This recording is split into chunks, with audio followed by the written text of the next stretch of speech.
Hello, Kevin. Yes, thank you very much. Welcome to Old Trafford in the April sunshine. Blue skies overhead, and after Thursday's stoppage time comeback, I was going to say that there's optimism in the air for Manchester United fans, but sitting here in the South Stand, there's actually a fan protest going on as we speak. Banners being held up by fans just to our left, Manchester United fans addressing on those banners, Sir Jim, what has the club we love turned into? Save our seats, pay for your own mistakes. After everything that happened on Thursday night in stoppage time, Curtis Davis, we were perhaps expecting a bit more of an air of optimism, but the Manchester United fans making their feelings very clear. Yeah, they are, and listen, they've felt very, very strongly about this recently. You know, everybody wanted the Glazers to step back from their leadership of the club. They are still in the background, of course, but from their leadership of the club, and they thought Sir Jim would be the man to lead them forward. Unfortunately, things haven't gone as expected, and these fans sitting right in front of the director's box are definitely letting him know with a full message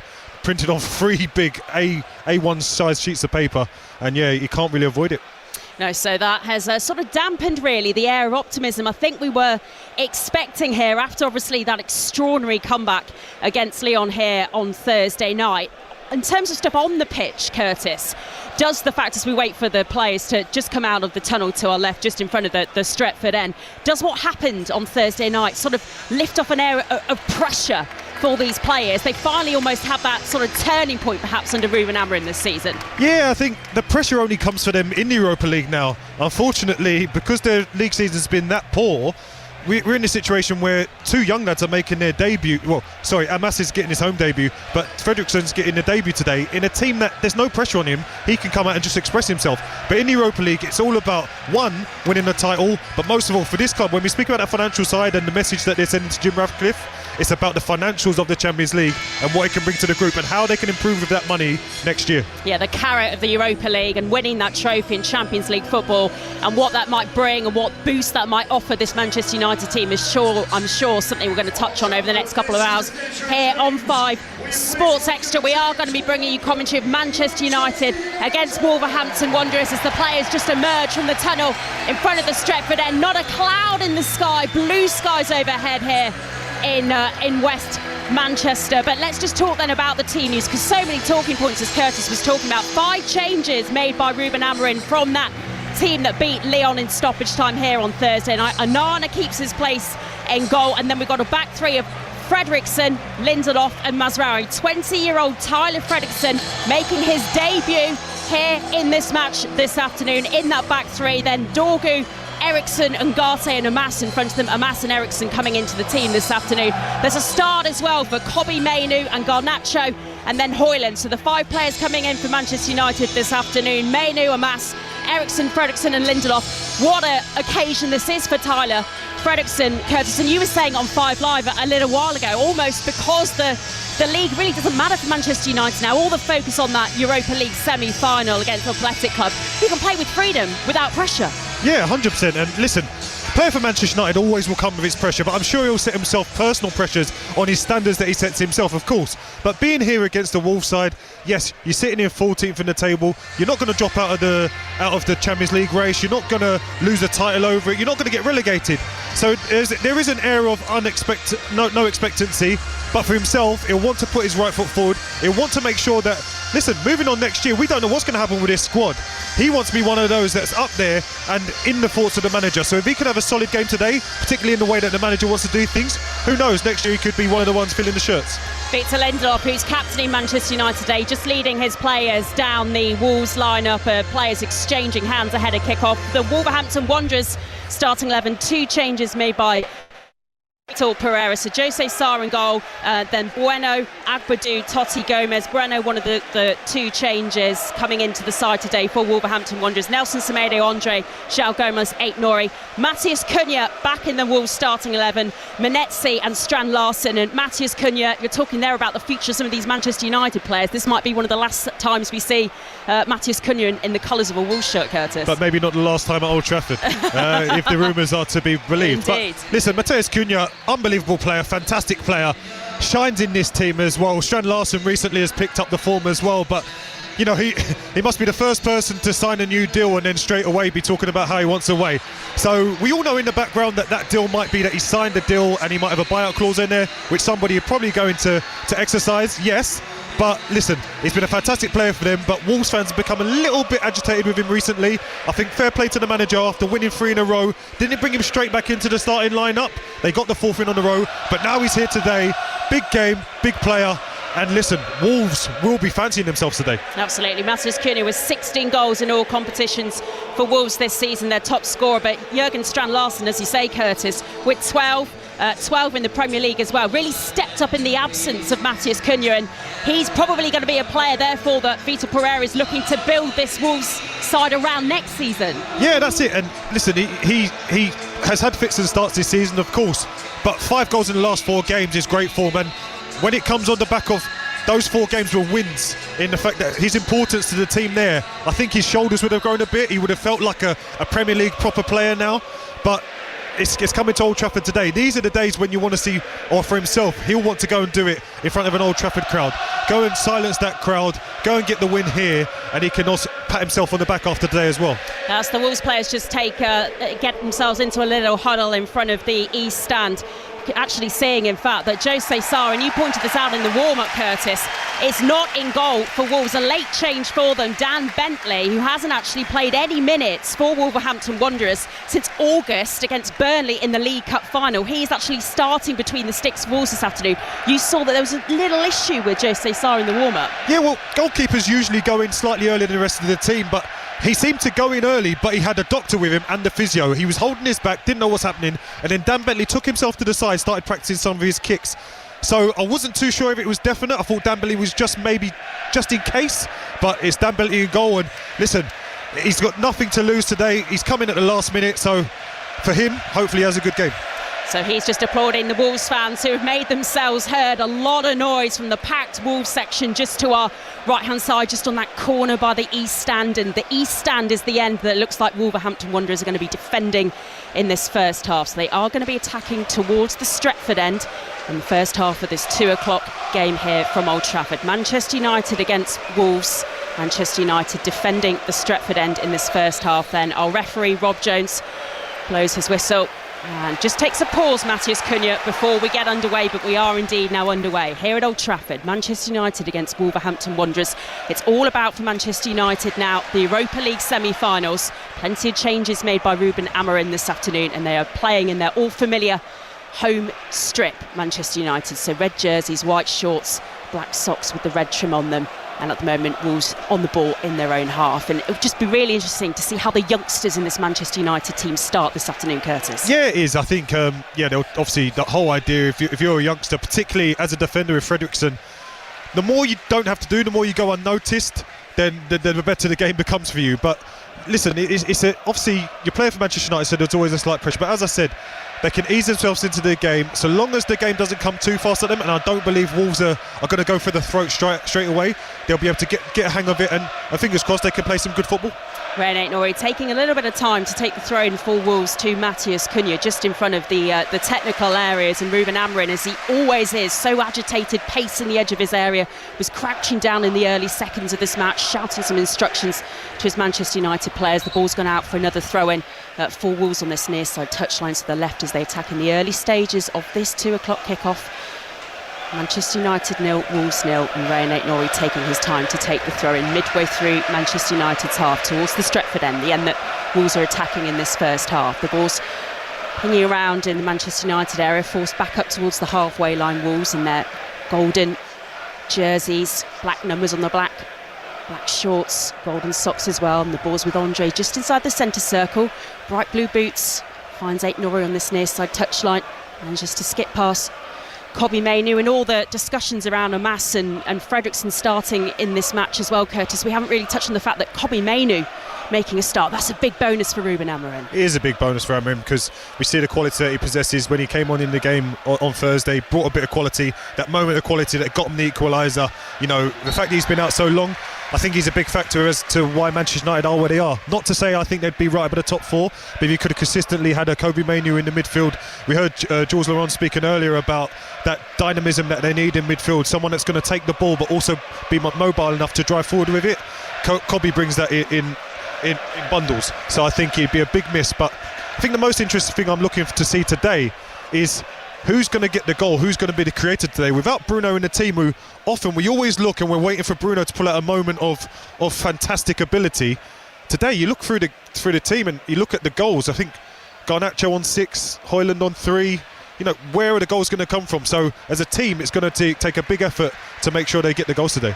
Well, indeed. Mazraoui on the ball at the moment for Manchester United, midway through their half. Was just trying to get forward, but lacking that final bit of quality, really, and Manchester United able to gather the ball back. And as Curtis was saying, all 5 of those players dropping out from the match against Lyon, all on the bench. Harry Maguire, Bruno Fernandes, Lenny Yoro, Casemiro, Diogo Dalot as well. So they are on the bench there if Ruben Amorim decides he needs to switch things up in the second half, but certainly resting, you would think, his big names, even though he didn't want to say that ahead of this match, which is maybe slightly odd as well, Curtis. Yeah, I think it was odd. Obviously, everybody in world football understands the fact that the importance of the Europa League, as we've spoken about, in terms of winning something, having a target for the season, but also the Champions League is massive. So nobody would debate whether or not he should or shouldn't rest players. But with Thursday, it particularly being so intense and the extra time. Eriksen just finding Højlund on the far side of the area, and Bueno's forced to get the ball clear. But there's a murmur and ripple of applause here throughout Old Trafford. Lovely bit of skill from Manuel Ugarte, 360-degree turn as he tried to find Garnacho. That was a nice bit of skill from Manuel Ugarte in the Wolves half. Yeah, it was a nice bit of skill as the ball's played across. He started to build, and you know, usually we see him in a deeper line role, but he played it nicely to Garnacho. Garnacho just got it caught under his feet, and to be fair, it should have been a Manchester United corner, but yeah, Wolves have got away with one there. Yeah, Dan Bentley, I think, was expecting perhaps to have to defend a Manchester United corner. Instead, it was a Wolves goal kick, and it's up towards the halfway line now with Nelson Semedo, Wolves' captain, over on the far side, loses out on possession, and it's just good concentrated play from Manchester United in the early stages, winning the free kick as well on the halfway line. Amas going down. And what have you made of the atmosphere then? We were talking ahead of kick-off, perhaps not expecting that protest, but it does feel maybe there's slightly more optimism in the air from Manchester United fans. Slight, but I'm hearing more from the Wolves fans currently. So yeah, they're in good mood after winning 4 in a row, but these United fans have got something to look forward to, hopefully now. Ball swept into the area, doesn't find Garnacho, back out now onto that far side. And ball goes out of play for a throw-in, and it's been a probing start from Manchester United as they take this throw-in on the far side. Amas making a good positive start on that left-hand side, the far side, as we watch Manchester United in this first half. Attacking the east stand, still going forward now. Eriksen trying to find Højlund, who was digging out of their area, and then win the free kick just outside their area. So we've played 5.5 minutes, Manchester United 0, Wolves 0. Yeah, both teams just starting to fill each other out at the moment. Wolves had a little bit of impetus in the first minute, and since then Manchester United have just started to get the ball down, not really using it to great effect. But I think with that, you've got Amas having touches of the ball, and you've got Frederickson having touches of the ball. So having touches of the ball. So for them, it's definitely a good start. Ball over the top though from Wolves, and Matheus Cunha is running into this down the left-hand channel.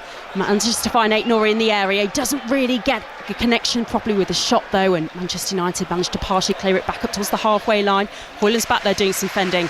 Ball goes out of play for throw-in just in front of Ruben Amorim. Sorry, Curtis. Very composed at the back there. I did think that both players were going to leave that ball, and it might have fallen to a Wolves player after Cunha put the ball in. But yeah, composed play, and yeah, Manchester United were throwing up at the halfway line. You can tell that Manchester United know that Matheus Cunha has the X factor and creates something out of nothing, because they really tried to close him down when he ran onto that ball over the top for Wolves. That their first real opportunity, half chance for Wolves to try and test this Manchester United back three. Lindelof on the ball at the moment, finding Mazraoui, and then Eriksen sweeps it up towards the halfway line. This is 5 Sports Extra. This is Manchester United against Wolves in the Premier League. No real opportunities yet. We've played 7 minutes. It is still goalless here, and you would think that Manchester United, given that late change, reminder for Wolves that Dan Bentley starting in goal, the first minutes he's had all season since August, that Manchester United would really want to try and test him early, Curtis. Well, if anybody was going to, it'd be Garnacho, and Garnacho hasn't been able to get on the ball too often high up in the half. He's dropping into the pockets now, trying to get on the ball and trying to make things happen.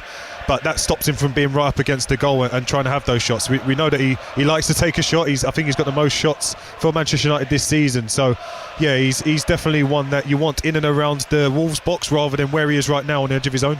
Yeah, having to do a bit of defending. Andre Onana put under a little bit of pressure by Totti Gomez and by Menetzi, but Manchester United and Eriksson get it clear up towards the halfway line, and Dorgu was trying to run onto that one, but way over the top of his head and easily gathered by Dan Bentley at the edge of the Wolves area. Spreads it out to Totti Gomez on this left-hand side for Wolves. Just trying to patiently build from the back, Wolverhampton Wanderers. Ball looped over the top from João Gomez, but it doesn't find anyone in a golden shirt, and Tyler Fredrickson just hoofs that back to his keeper. And the youngsters have started brightly, haven't they? Amas in particular seeing quite a lot of the ball for Manchester United in the early stages. They have, and I think for Fredrickson, first and foremost, I think as a centre-half, and modern day centre-halves, especially playing in the back three, it's getting him on the ball, letting him have passes, which he's been able to do.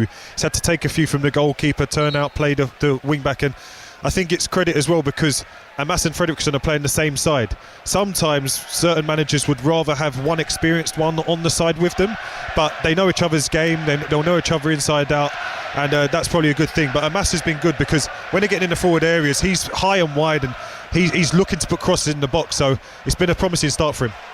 And Manchester United back in their own half at the moment. Cunha on the left-hand side, just outside the area, goes down under a challenge. Will be a pause in play. The referee, Rob Jones, pointing for the free kick. And this is a very decent opportunity for Wolves, just outside the Manchester United 18-yard box, very deep on the left-hand side, just a yard or two outside the dead ball line, and some early defending for Manchester United to do here. Yeah, Mazraoui brings down Cunha on the left-hand side of the box, and he's shaking his head, but it's one of those where I think he lunged almost to block the cross. Cunha, very clever, just gets his leg across, engages the contact, and now Manchester United have to defend their 6-yard box. And this is going to be Cunha who's going to take this free kick from the left for Wolves, attacking the Stretford end. 0-0 here on 5 Sports Extra.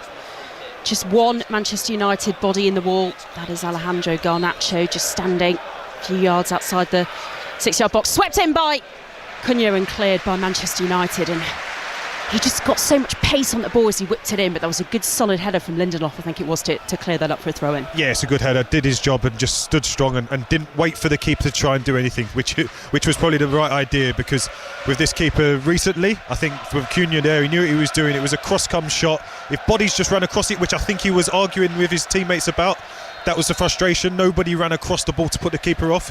But yeah, he has great power, but luckily for him, Lindelof was in front of Onana to clear it well. Yeah, Andre Onana, vote of confidence by Ruben Amorim, starting again today, of course, after he was dropped for the last league game, that defeat to Newcastle last Sunday, and his side have won a free kick just outside their area, which Andre Onana is taking his time to take. All purple jersey, shorts and sock for the Manchester United goalkeeper here, and he sweeps this free kick up towards the Wolves half. Chested down by a couple of Wolves players. Andre tries to get that under control, and then finding Aït-Nouri on this near side touchline, surrounded by a couple of Manchester United players. Dorgu's in there, Alejandro Garnacho as well, and does well Aït-Nouri to win the throw on this near side touchline. Does it count as being dropped when he's reinstated for the next league game? Manchester United winning back possession, going down under a challenge. That was Kobbie Mainoo there, and he wanted the penalty kick for Manchester United, number 37, and Rob Jones, the referee, very definitely waving that one away. And to his fair to him, Kobbie Mainoo, he didn't appeal too much for anything in the area there. Wolves nearly architects of their own downfall. They want to throw in the bottom left-hand corner. I think it's Aït-Nouri that when the ball comes back to him, he tries to have a swing at it with his less strong right foot and ends up swinging it into his own box. Lovely ball forward by Cunha.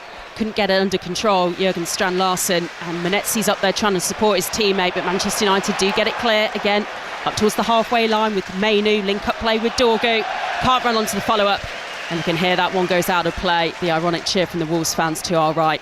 Throw-in taken a little bit more securely this time by Aït-Nouri for Wolves. Andre, and then Totti Gomez, and all the way back to the centre of their Wolves defence. They haven't quite found their rhythm yet in the early stages here, Wolverhampton Wanderers. No, they're more playing for the balls over the top, which they've done now with Cunha. Cunha, again, on the end of that ball, over the top. Again, tracked by Dorgu, tracked by Mazraoui can't keep the ball in play. Manchester United goal kick just not quite clicking at the moment for Vitor Pereira's side, and he's now down on his haunches in his touchline. In his technical area as well, arms folded. Ruben Amorim pacing again as he often does, all white shoes on, that Manchester United hoodie that he's wearing quite a lot recently. Observing his team try to get forward here. Mainu, is this for Alejandro Garnacho to run onto? Really good work from Emmanuel Agbadou to get the ball away from the Manchester United number 17. Great Agbadou there, he's dominating Hoyland every time they put a long ball forward, even when it's under control. Absolutely dominating Hoyland and then there, even on the he manages to recover and makes a great tackle in the box, which he needs to be careful with, because you know VAR, anyone just still touch and go down, but he dominates there, and yeah, Manchester United got to throw in high up. Hamas taking that on the far side to the left as they attack in this first half and doing well to keep it in play. It's back with Garnacho and he's forced all the way back to his defence. Still all of Manchester United's outfield players up in the Wolves half, but this attack has been forced backwards. Lindelof then setting it forward again down that left-hand side. Glorious blue skies overhead, just the flags on the top of that Sir Alex Ferguson stand just fluttering in the lovely April breeze we've got here at Old Trafford today. Still Manchester United 0, Wolves 0, and Ugarte loses his footing and then manages to win the free kick. Put under a bit of pressure by Andre. Not sure about that one. Never been a free kick. Ugarte slips over. Andre, literally, all he can do is stay on his feet and take the ball from between his legs. He does that without stamping on Ugarte, without doing anything wrong. Takes the ball and ready for the attack, and the ref gives the free kick. So Manchester United maybe got away with one there because Andre was ready to start piling towards Manchester United's goal with a couple of runners beside him. So still 0-0 here on 5 Sports Extra. Leandro Trossard has given Arsenal the lead at Ipswich Town. You can hear that game over on 5 Live as Hoyland tries to get forward, running onto a ball over the top from Manchester United. Bentley out, edge of his area very quickly, clears that forward again for Wolves. I guess a big bonus for Manchester United this afternoon would be if Hoyland were able to finally get a goal. Just 3 all season, Curtis, you were mentioning it earlier. It's a real lack of form in front of goal for Rasmus Hoyland at the moment, and you could just sense that lack of confidence in that run forward there. Yeah, it's hard to really say, you know, a lack of form. Ultimately, when Manchester United signed him, he was never a prolific goal scorer, so he'd never been proven yet. So they signed him for a lot of money, and there's the expectancy that he needed to hit the ground running straight away because he came for 60+ million, which is reported. So for him and for Xerxes, that's kind of the expectation. You come to Manchester United, you need to be the ready product. You can maybe, when you've got 2 strikers ahead of you, have time to do that, but Manchester United don't have any recognised strikers. Hoyland needs to be the man to do it, and so far Agbadou has had the better of him. And Garnacho has been providing the goals when Hoyland hasn't really been able to for Manchester United this season. He was just shoved off the ball. Manchester United forced back up towards the halfway line again, but they are pressing and testing and trying to get forward, trying to find the space in the Wolverhampton Wanderers half. So Ipswich 0, Arsenal 1. Remember, if Arsenal slip up today, Liverpool could win the title later at Leicester. That's a 4:30 kick-off on 5 Live Sport. Ipswich Town 0, Arsenal 1. Latest score, listen to that match over on 5 Live. Here on Sports Extra, it's still 0-0 between Manchester United and Wolves. Fulham 0, Chelsea 0 as well. You can listen to that in full via the BBC Sport website and the BBC Sport app. Manchester United up again, Wolves half. Garnacho trying to link up nicely with Hamas on that far side. Here is the Manchester United youngster, 18 years old, making his home debut here at Old Trafford, seeing lots of the ball in the early stages of this match. Ugarte with a darting ball forward again, cross into the area from Hamas. Doesn't find any Manchester United shirts, and Nate Noor is able to get that clear up towards Matthias Cunha, who again is tracked by Dorgu, and the ball goes out of play in front of Ruben Amorim. Yeah, Cunha does well there as the ball bounces to him. He knows Mazraoui is right behind him, and he knows the space is in behind. He just flicks it round the corner.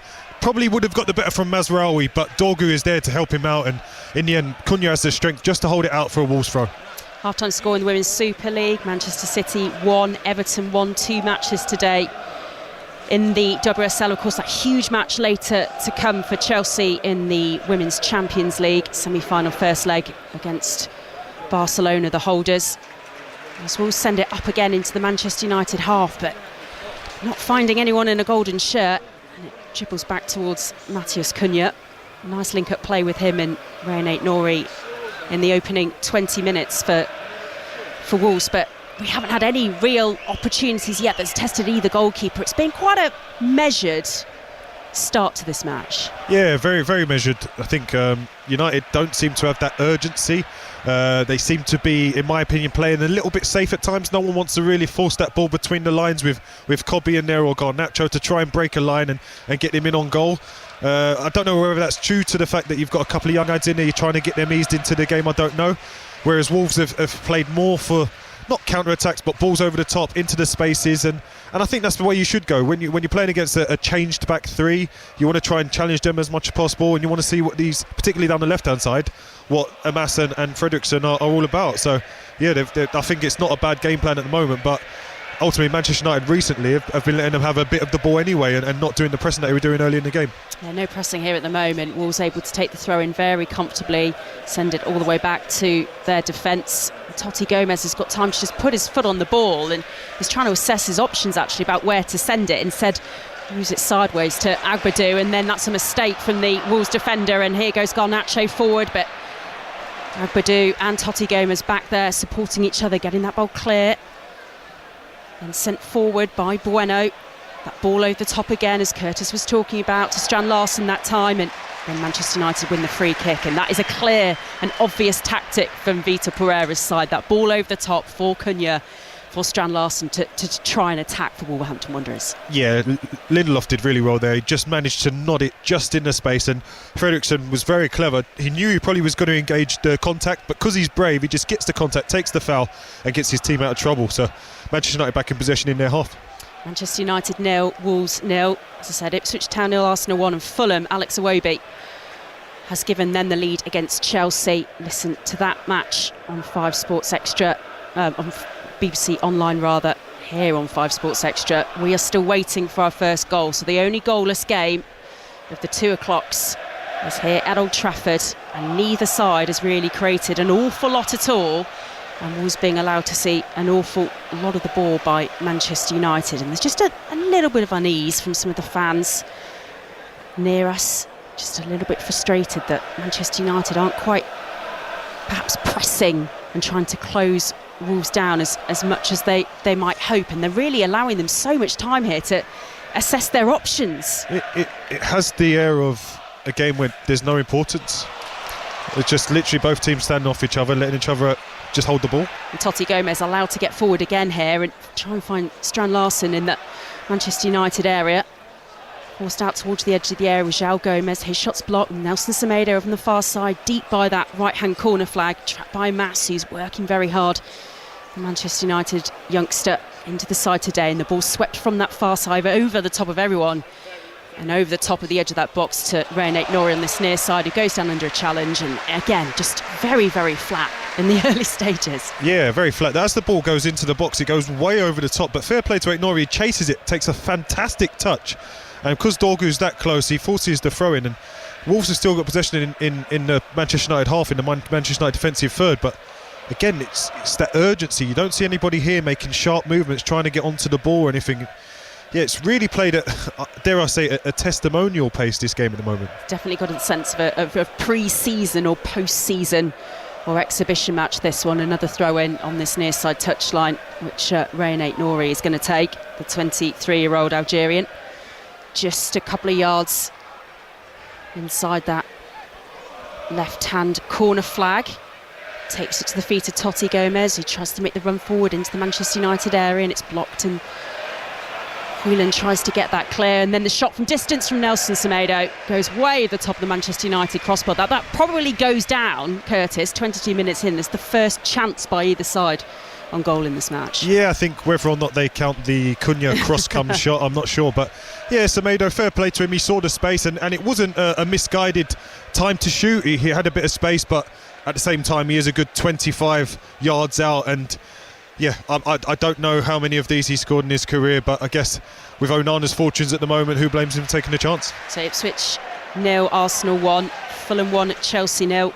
Here on 5 Sports Extra, Manchester United 0, Wolves 0, as Garnacho makes the run forward down that left-hand side finds Amas.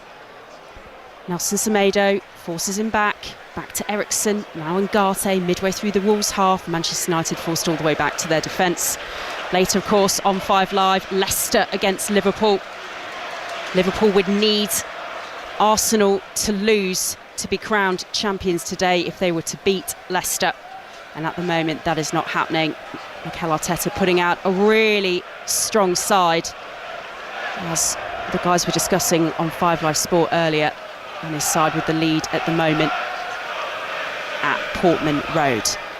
0-0 here, still almost intricate passing around the edge of the Wolves players from Manchester United in the Wolves half, as Dorgu does win a free kick brought down by René Nori deep on this near side touchline, the right, for Manchester United midway through the Wolves half, and this might be their opportunity really to try and test Dan Bentley in that Wolves goal, and it's a terrible free kick by Christian Eriksen. Doesn't even beat the first man. René Nori gets his toe in and wins that back straight away for Wolves. Yeah, I don't blame Eriksen for trying to play a short one. There's no real big targets for Manchester United today. No Harry Maguire, he's missing, so I totally understand maybe playing the short one, but you need the people on your page. I think Kobbie was making the run maybe to make space for somebody else, but Eriksen played it, and yeah, fortunately for Manchester United, it didn't come to anything, and they've got the ball back in their half now.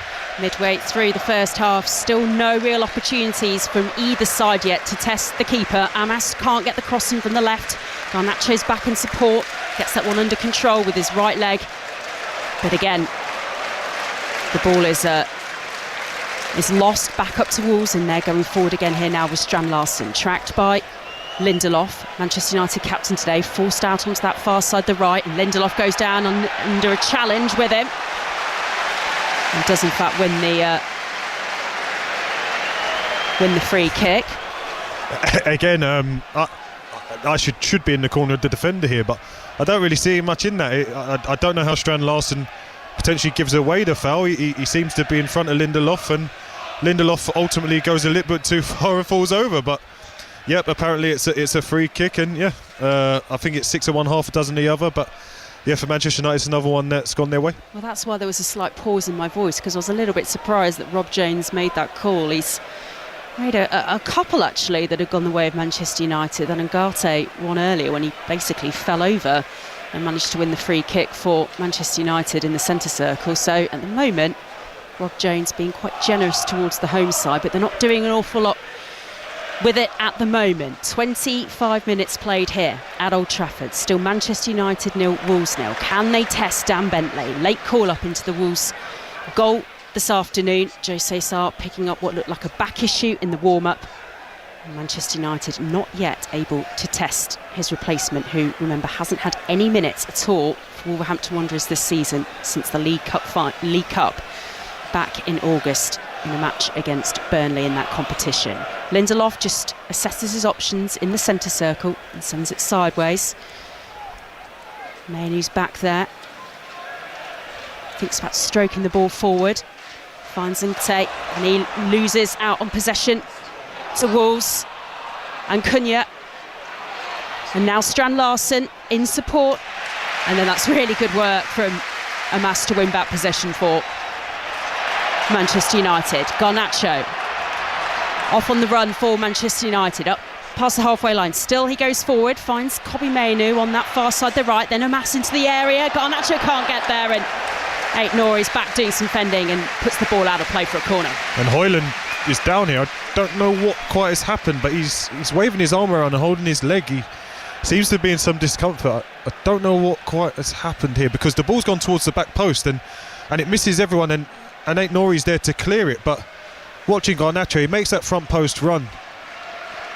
I don't really know. He kind of jumps and I don't know if he got caught as he jumped towards the ball, but yeah, there's no real collision with a Wolves player. He's up now. I don't know if that was an excuse for missing the ball. I don't really know, but he's up and he's fine now. But he was waving his hands like he wanted treatment. So yeah, I don't really know what happened there. But he is back on his feet though, and this is a Manchester United corner from the left as they attack in this first half towards the east stand. It's partially cleared by Wolves, and João Gomez tries to run onto that, gets under control on that far side, loops it forward, goes out of play, deflects it from Manchester United shirt for another throw in on the far side. Another opportunity, dead ball situation that Manchester United don't make the best of. Wasn't the greatest of corners from the left.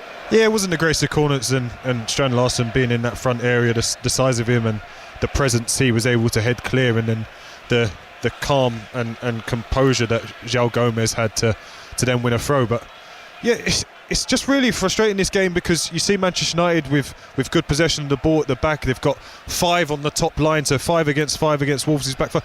But there's no in between. It's kind of, they've got people behind the ball that are trying to get on the ball, and then they've got the front 5 that, when they're dropping in, it's almost a bit forced, a bit fake. They're kind of dropping in for the sake of it, and there just isn't that intensity and that real intent to actually go and win the game of football. Garnacho, to his credit, was trying to get forward then for Manchester United. Then Ngata goes down under a challenge, and the first yellow card of this match will be shown to Andre for that challenge on Ngata, who's still down. Looks in a little bit of pain. I think just got the studs on the top of his boot there. Free kick for Manchester United. A few yards outside the centre circle, just in Wolves' half. Really, I don't know, but for me it's a really harsh yellow card. Listen, he does catch him on the top of the foot, but it's literally he's stepped towards the ball and he misses it by a fraction. He hasn't gone high, he hasn't done anything dangerous. Yeah, I think that's always, when you get those yellow cards, particularly as a midfielder, he's now got 60 minutes where he has to ease his way through this game and make sure that he doesn't make a mistake again, because if not, Wolves would be down to 10. He's picked up cautions in 3 of the last 4 games he played before today, Andre. He's picked up another one today. That probably soft, though, from Rob Jones. And Wolves have conceded another corner here. Going to be taken from the left in front of this east stand, bathed in lovely sunshine, the lower tier. Eriksen's going to take it. Wolves fans don't think that was a corner. You can hear what they think of that to our right as well. Section of Old Trafford packed with Wolves fans who've in truth made the most noise of anywhere in the stands in this match so far. Punched out by Dan Bentley, that corner from the left from Eriksen.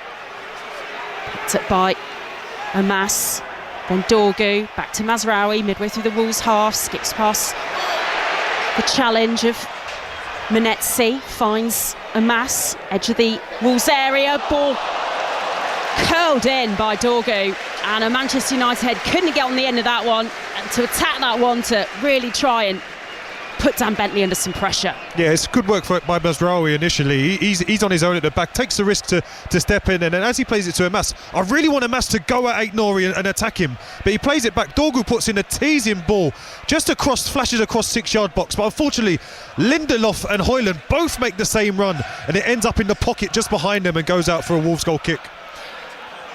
Arsenal have a second at Portman Road, so Ipswich Town 0, Arsenal 2. Gabriel Martinelli scored that one, so Arsenal leading at Ipswich. Fulham still leading Chelsea at Craven Cottage, still 0-0 here. Leicester-Liverpool to come at 4:30, but as it stands with that scoreline for Arsenal, Liverpool will not win the title today. And Wolves have won a free kick midway through their half, which Bentley takes forward to Agbadou. Finds Cunha just inside the Wolves half. Now Totti Gomez back to Cunha, Wolves number 10, just in front of their manager Vitor Pereira, standing edge of his technical area. Andre now getting involved, darting the ball forward again for Wolves, and then Totti Gomez just holds his hands out in a gesture of almost show me some options, teammates, I don't really have anywhere to put this, and then a speculative ball forward towards the edge of the Manchester United areas is picked up by Amas over on that far side, and again Manchester United will build from the back, but lack of ideas from both sides going forward at the moment. Yeah, I think when you've got a centre half that's able to, in a away game against Manchester United, not only stay on the ball as long as he could, but put his hands up and gesture, can someone make a run? It shows the state of the game that both teams are just padding each other out and nobody's really laying a glove on the other team yet.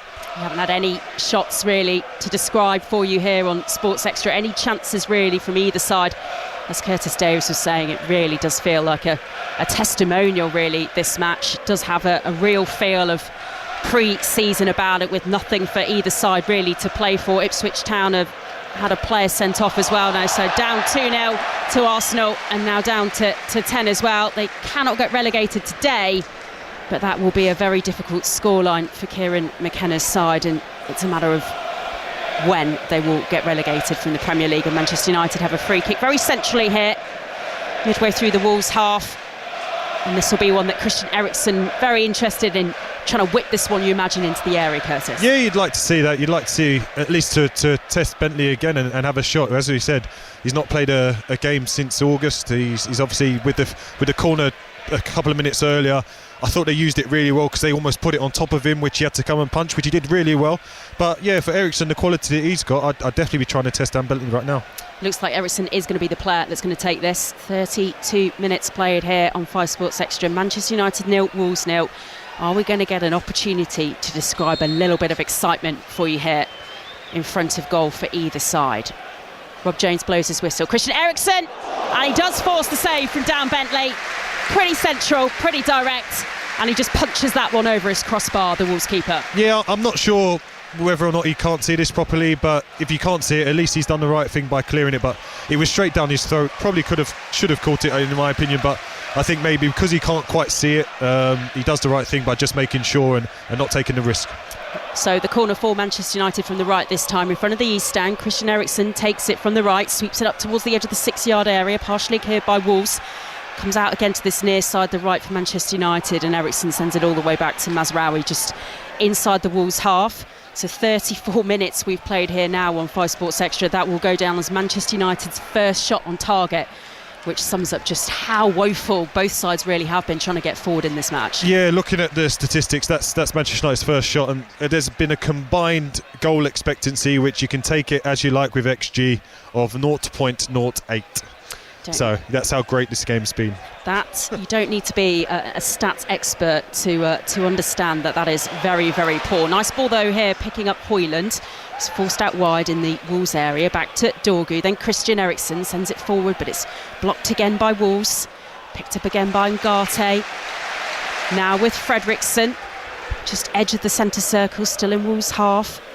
Fluorescent yellow boots from the 20-year-old.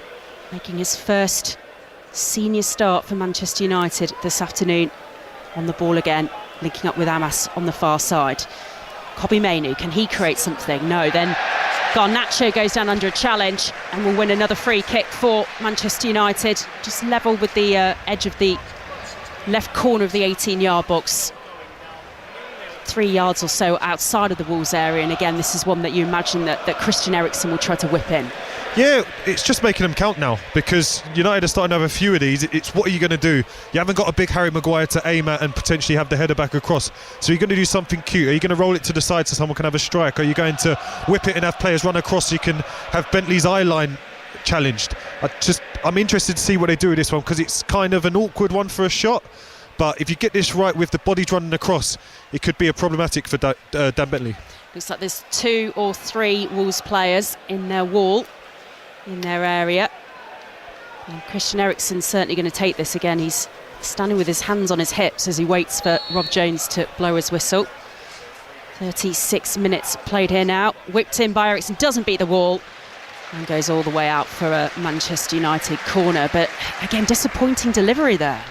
Yeah, he's gone for the power and the whip, which tells me that I saw the Manchester United players, they were trying to do the offside to come onside, so I believe they were going to try and maybe block the line and have a couple of runners across, but yeah, Eriksen didn't quite execute it perfectly.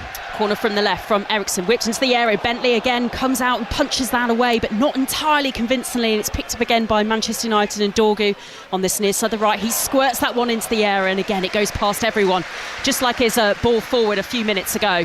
Not a Manchester United head, can't get on the end of that, and that goes straight out of play for a Wolves goal kick. Yeah, that one wasn't as good as the ball before, but it's the anticipation that what he's going to do, because he's a left-footed right wing-back. So as he cuts back onto that left foot, you've got to expect it to go in that area. He's not going to hang it up. It's a really tight, and they're kind of hanging out the back. I think there's 3 or 4 bodies out the back waiting for the ball to go out there. They've got to anticipate that. He did it already once, putting a really good ball. That time wasn't as good a ball, but still the runners weren't there taking the ball on.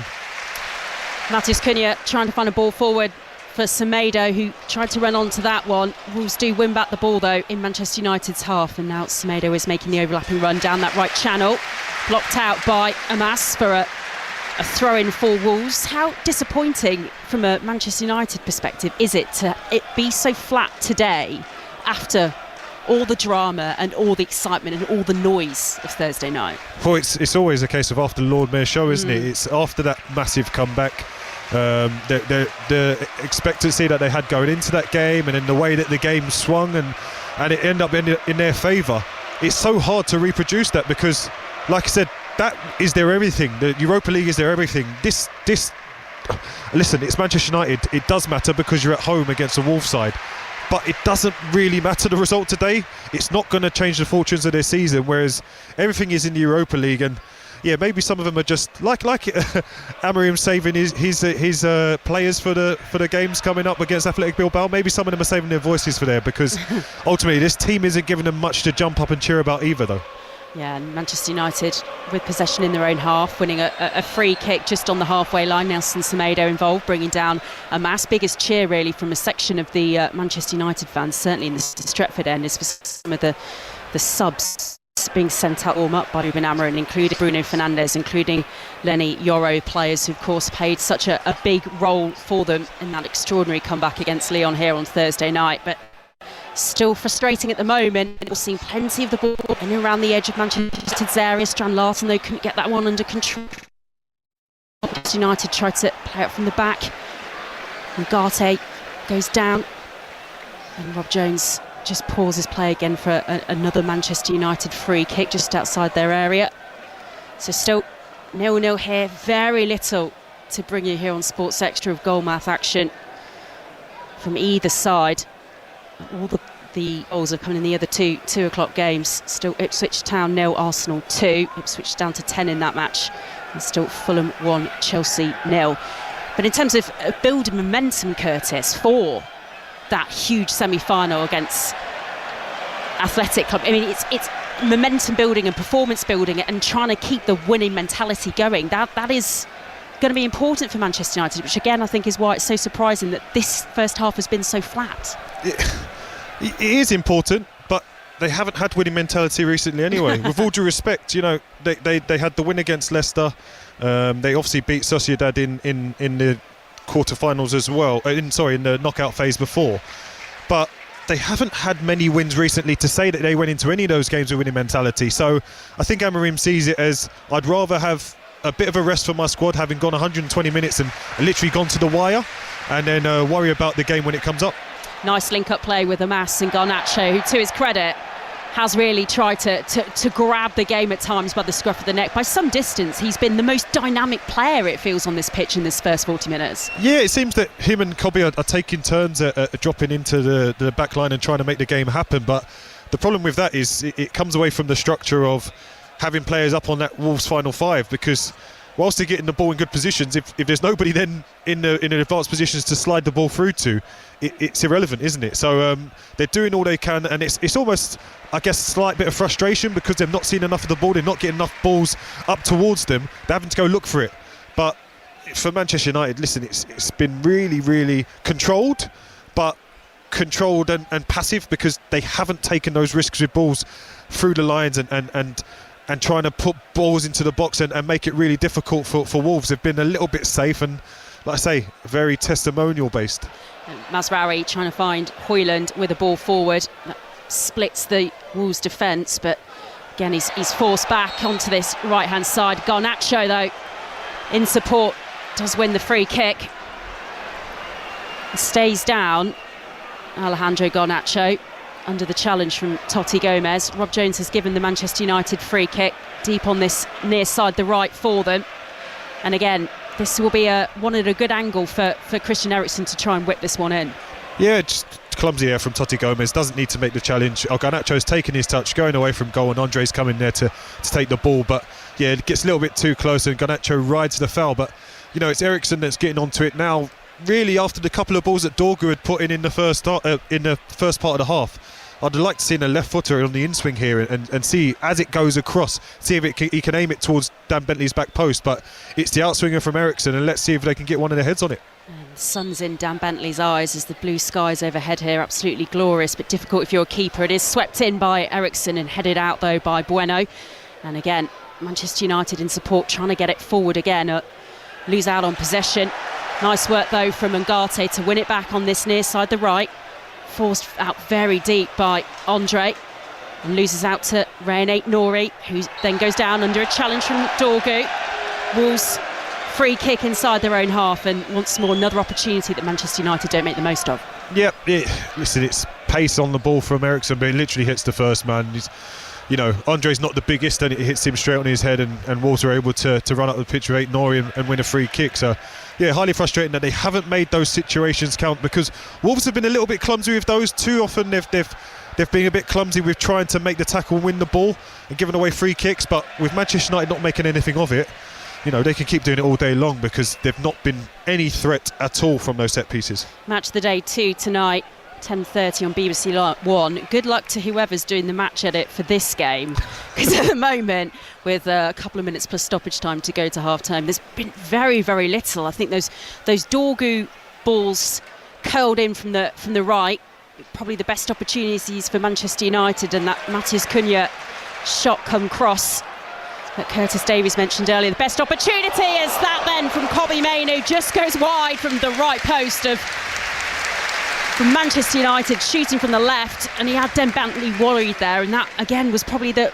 best opportunity of the match so far for them. Yeah, and even this is hopeful. It's a situation where Andre had to slightly pull out of a tackle after getting that booking. He can't get that one wrong, pulls out of the tackle, allows the ball to go to Kobbie Mainoo from Garnacho, and there's two men beside him. Listen, if it gets past who is it, Bueno, as he tries to bend it round him towards the right hand post, Dan Bentley should save that if it does go on target, and he was well covered. But it is the best moment we've had this half, unfortunately. It is the best moment, and lots of Manchester United fans going down onto the concourse now, getting their half-time refreshments, getting in the queue, because there hasn't been very much to entertain them in this first half. So no surprise perhaps that they are heading for the exits to get their half-time drink. Garnacho cut back into the area. Højlund can't get there again. It's scrambled clear by Wolves, and even that run forward from Højlund then to try and attack that ball wasn't really convincing, again because of the lack of form he's shown in front of goal at the moment. Kobbie Mainoo in support with Dorgu on this near southern right for Manchester United, forced all the way back to Mazraoui and Lindelof in the Manchester United defence, but no real commitment from Højlund to get forward and attack that ball, Curtis. Yeah, I think he does the right thing in terms of centre-half play. Oh, Cunha's on the break here. Cunha getting forward, Strand Larsen's there. Ball of quality not found by Cunha. He shakes his head in frustration, and Manchester United get it clear back to Andre Onana, their keeper. Half-time at Craven Cottage, Fulham leading Chelsea by 0-0 in that game. Ball's just about to go up to show us 1 minute of stoppage time at the end of this first half. And that's probably 1 minute too many, really, when you think about the highlights or lowlights, really, we've had in this match so far. It's not been one that will live long in the memory, Curtis. No, definitely not. I think it's going to take a moment of maybe lax concentration or a moment of magic to get this game really going. There, Cunha just lacked that quality as he was attacking. Usually with him, he's very composed and relaxed, but he overdid the pass. He only needs to play a little short pass and make a separate run, but tried to be too flash with it on the outside of the boot. Ends up playing it to Fredriksson and allows Manchester United to come out, and that's the frustration. Is Wolves have had their opportunities on the breakaway, but they've just lacked that bit of quality as well, and ideas to make Manchester United pay. Free kick for Manchester United in their own half, just in their by the edge of the centre circle, and Garte taking it, and Manchester United just seeing the seconds tick out actually in this first half. And you wonder when those big names who he's dropped to the bench for all this match, Ruben Amorim, the likes of Harry Maguire, Bruno Fernandes, Lenny Yoro, Casemiro, Diogo Dalot, Mason Mount on the bench as well. You wonder if it stays as it is, the tempo and the pace of this game as well, whether we might see some of those names come on in the second half, Curtis. Yeah, well, I think most of all it's Bruno Fernandes. It's the same old, and it gets a bit boring always mentioning his name, but he's the one that brings energy, both getting on the ball, driving through lines, having shots. He'll have shots from anywhere. It just gets the game going, gets the crowd up off their feet, and yeah, unfortunately, this half just hasn't been that at all. They've dominated and controlled the game, but with very, very little quality. And a half that, even though they've had that possession, they'll be disappointed with.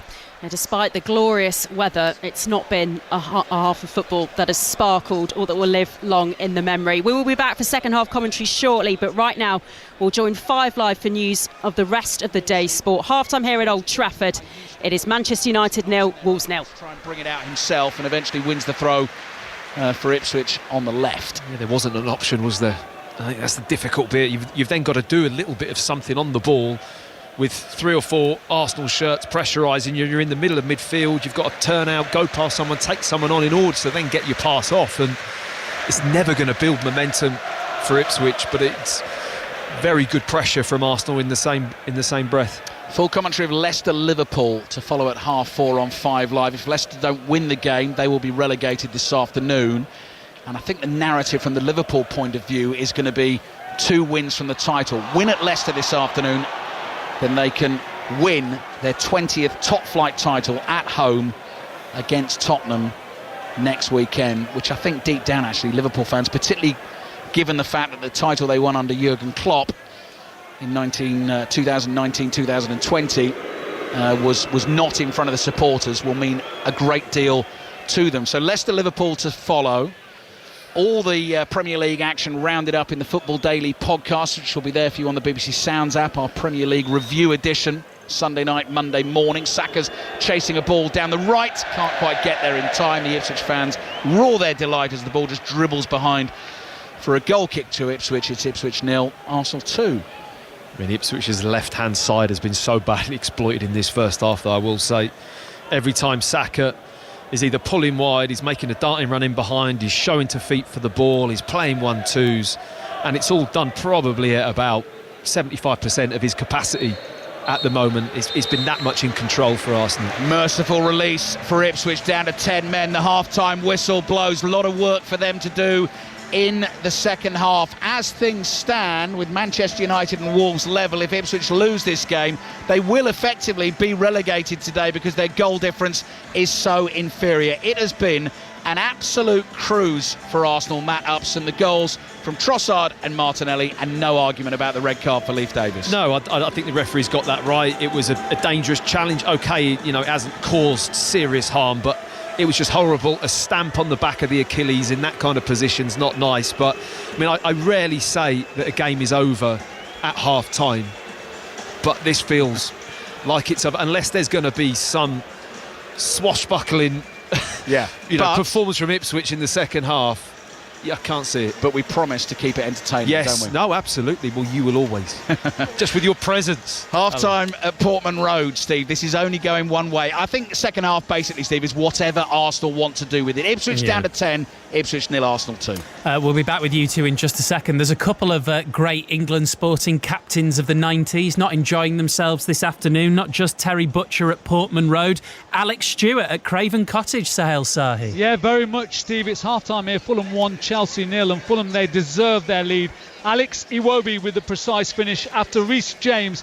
He lost possession in midfield by Sessegnon, who was harassing him. Sessegnon then picked out Iwobi, who drove in the opening goal. Fulham, they've been sharper, slicker and smarter than Chelsea, who are in disarray. And Steve, the more you watch Cole Palmer in this Chelsea side, the more you see a frustrated footballer. Arms in the air when attacks break down, and plenty of disagreement with his fellow players.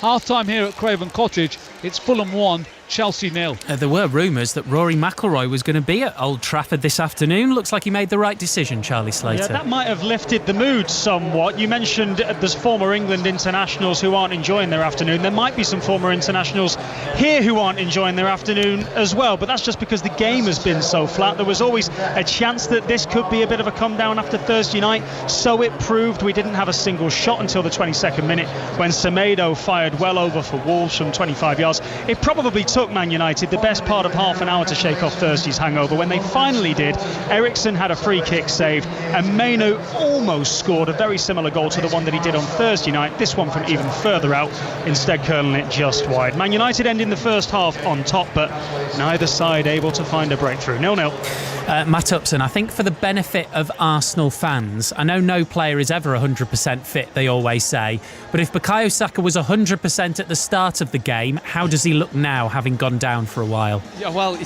you know what, Steve? It's been played probably at a bit of a stroll for him, so it's quite hard to tell. I mean, he's not hobbling and he's moving well enough, but he's only moving at the capacity that he needs to, and unfortunately for Ipswich, it isn't that intense at the moment because it's just been so comfortable for Arsenal. But there was a moment where, as he went down, you know when a player waves his hand in the air and bangs the turf a little bit? it looked like, this could be bad, because his ankle was just at a slight angle when the stamp came in, and it's never nice to have that kind of rake down the Achilles and on the back of the ankle. But when your foot's planted in a vulnerable position, and I think that was the deciding factor for the referee, and when VAR looked at it, is that he was in a vulnerable position when that stamp and that force came down, that he could have done something a little bit worse, but he appears to be okay. You'll have heard just before we handed to you for commentary, Nader Manura and I were kind of discussing whether or not, as another option, a more traditional number 9 might be a good thing for Arsenal. You made sort of an audible gasp when Mikel Merino, who's showing again that he can do that job, flicked the ball on for the opening goal. Yeah, I mean, it was in a great position. It was in an instinctive number 9 position, making that run to the near post. And again, from Martinelli's perspective, if Saka's on that right-hand side and he's making headway, which he has done all the time, he's arriving at the back post for that exact occasion. So for Arsenal, that little attacking moment went well. And players who, i.e. Merino, are playing a unfamiliar position, a position that people think that isn't his role, it's now starting to look more and more like his role, and I think that's a credit to the player and the coaching staff. And Ali, more importantly than all of this, because I've been doing a bit of crowd watching, as you'll have noticed, I also saw a man in the crowd who, in my first Premier League sticker book, 93-94, I had about 50 of him. Can you guess who it was, given it's your part of the world? 93-94. So it's got to be an Ipswich player if you're throwing it to me. I wouldn't say it was that season's Liam Delap. Maybe that season's George Hurst. That season's George Hurst. Oh, I'm not going to get it, Stephen. I should be getting it. Oh, Chris Kiwomya, about good 30, shout. Chris Kiwomya. He's probably still got a couple if you need them. Yeah, well, I'll definitely swap you. Yes, please. Right, thanks, you two. We'll be back for second half commentary. Full-time whistles just gone in the WSL at Manchester City. Katie Smith. Yeah, Manchester City 1, Everton 1. Frustration for City. It was a frustrating watch as well at times. They controlled possession. Nice moments of build-up play. No killer end product though. Kasparov with the opener after 13 minutes. Cancelled out by a lovely header from Karen Holmgaard. So Champions League football next season slipping from the fingertips of injury hit City. 7 points back now. So basically Manchester United need one more win of their 3 games to go, and that third spot will be theirs. It ends here 1-1. Yeah, and Arsenal almost guaranteed it as well now. 9 points ahead of Manchester City, 3 games to go. But Arsenal's goal difference is 40 and City's is 17. So René Slegger's side can almost start celebrating that. Of course, they've got the second leg with Lyon in the semi-final of this season's competition to come as well. We'll be at Hampden ahead of the second Scottish Cup semi-final. More World Championship snooker, and we'll be at Leicester for the first time today. Remember, Liverpool, the visitors there, full commentary at 4:30. So we'll speak to correspondent John Murray. We'll do all of that after the news on 5 Live with John Barnes. The voice of the UK. This is BBC Radio 5 Live.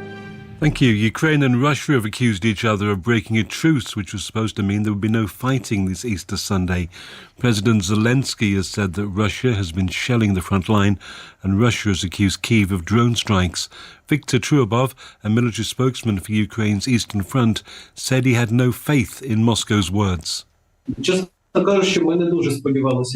Frankly speaking, we did not hope for a real ceasefire. We do not count on what Russia says, but what Russia does with its hands. Their hands usually do harm, and they continue to do so. They probably did it with less intensity for a few hours, but we keep our expectations low. It's been confirmed that British fighter jets twice intercepted Russian aircraft over the Baltic Sea on separate occasions earlier this week. 2 RAF Typhoons were scrambled on Tuesday when a Russian intelligence aircraft was flying over the Baltic Sea, and the other 2 were sent to monitor an unknown aircraft leaving Kaliningrad airspace on Thursday. The Pope has delivered a message to crowds gathered at the Vatican for the traditional Easter Sunday Mass. Pope Francis, who's 88, recently spent a month in hospital with pneumonia. He spoke briefly, wishing everyone a happy Easter. Cari fratelli e sorelle, buona Pasqua.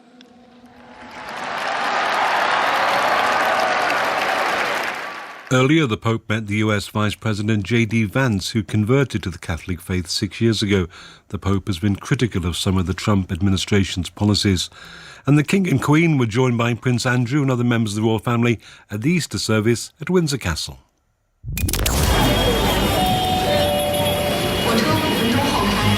Imagine you're running to catch the last train, but it leaves in 5 minutes. and you're lost, and you don't have a phone, and everyone only speaks Mandarin. Goodbye comfort zone. Race Across the World is back. Starts Wednesday on BBC iPlayer. BBC Radio 5 Live. 5 Live Sports with Steve Crossman. Listen on BBC Sounds. Here on 5 Live, second half commentary from Portman Road on the way. Ipswich 0, Arsenal 2 at the break. Ipswich have had Leif Davis sent off for a really nasty looking challenge on Bukayo Saka. On 5 Sports Extra, you'll be able to hear the second half of Manchester United Wolves. It's goalless there. The other 2 o'clock kickoff, Fulham 1, Chelsea 0. That one's on the BBC Sport website. We'll be at the King Power Stadium shortly, ahead of Liverpool at Leicester. 2 games in the WSL this afternoon. Just finished Manchester City 1, Everton 1, so that's bad news for City really from a Champions League qualification perspective. Elsewhere it is Spurs 0, Aston Villa 1. That one's at half-time. Mark Williams in first round action at the World Snooker Championship in Sheffield. Jamie Broughton's at the Crucible. And the 3-time world champion Mark Williams is taking on the exciting young Chinese star Wu Yize. Williams resumed this afternoon leading by 5 frames to 4, but Wu has just taken the opening frame with 2 breaks of 30 to level proceedings at 5-all. Meanwhile, on the other table, the 2-time Crucible semi-finalist Mark Allen is playing Fan Zheng-yi. Fan took the first frame with a 61 break. 10 is the target for victory and a place in the second round. Thank you very much. Let's get an update from the County Championship cricket, shall we? Kevin Howells is at day 3 of Durham, Yorkshire. Indeed I am. Beautiful weather, delighted to say. Yorkshire 5 for no wicket in their second innings. That's a deficit of 115 runs. Made good use of the second new ball, though, did Yorkshire in that Durham first innings. All out, the home side for 427. A lead, though, for Durham could be interesting. 120 in front. Alex Lees 172. Emilio Gay 152. Some other headlines from the other Division 1 matches. England's Ollie Pope, first century of the summer for Surrey, made 103 away to Sussex. Surrey are 280 for 3. They trail by 155 runs. Worcestershire chasing 295 to beat Essex at Chelmsford. 56 for 3. Notts all out 367 versus Warwickshire. First innings lead at 274 in Birmingham. And finally Somerset's second innings. They are currently 50 for no wicket. They trail Hampshire by 102 runs. Thank you very much, Kevin. I always bang on about this, but it is so good. Every ball of every county championship game available on the BBC Sport website, an app at 3 in rugby union. So just getting underway now. Bristol Bears, Leicester Tigers in the Premiership Women's Six Nations. Wales versus Ireland is just getting underway as well. The second half of that will be on 5 Sports Extra. You can watch the game in full on iPlayer. In Rugby League's Women's Challenge Cup, London Broncos beat Barrow 22-14. Aberdeen booked their place in the Scottish Cup final yesterday with a 118th minute winner against Welcome back to Old Trafford. Welcome back to commentary of Manchester United against Wolves in the Premier League here on 5 Sports Extra. At half-time, Manchester United 0, Wolves 0, a match which so far has lacked very little quality. The Manchester United players have been sent out back onto the pitch by Ruben Amorim, and those slight whistles you might be able to just hear in the background are for the Wolves players just returning to the pitch as well. Plenty of Manchester United fans were returning to their seats as well, and those protests that we described for you ahead of kick-off, those banners being held up addressed towards Sir Jim Ratcliffe, were back out at half-time. Another one that I read, Curtis Davies: Sir Jim, we wished you showed as much interest in fan loyalty as you do the debt. And that first half performance from Manchester United won't have put those fans in any better of a mood. No, unfortunately, it was a very drab first half, and you're hopeful that Manchester United will make a couple of subs and hopefully take the game to Wolves, because I think there's more to Wolves as well. I think they can maybe give a bit more, but I think they may be surprised at the amount of respect that Manchester United are showing them, the amount of time they're giving them on the ball, and they haven't been able to really make a game of it. But yeah, those fans didn't have much excitement at the first half, and they've still got their signs up now trying to show it, and either way we know that's probably going to be the highlight that's going to be shown around all the social media. That will certainly probably be the main focus of the match of the day.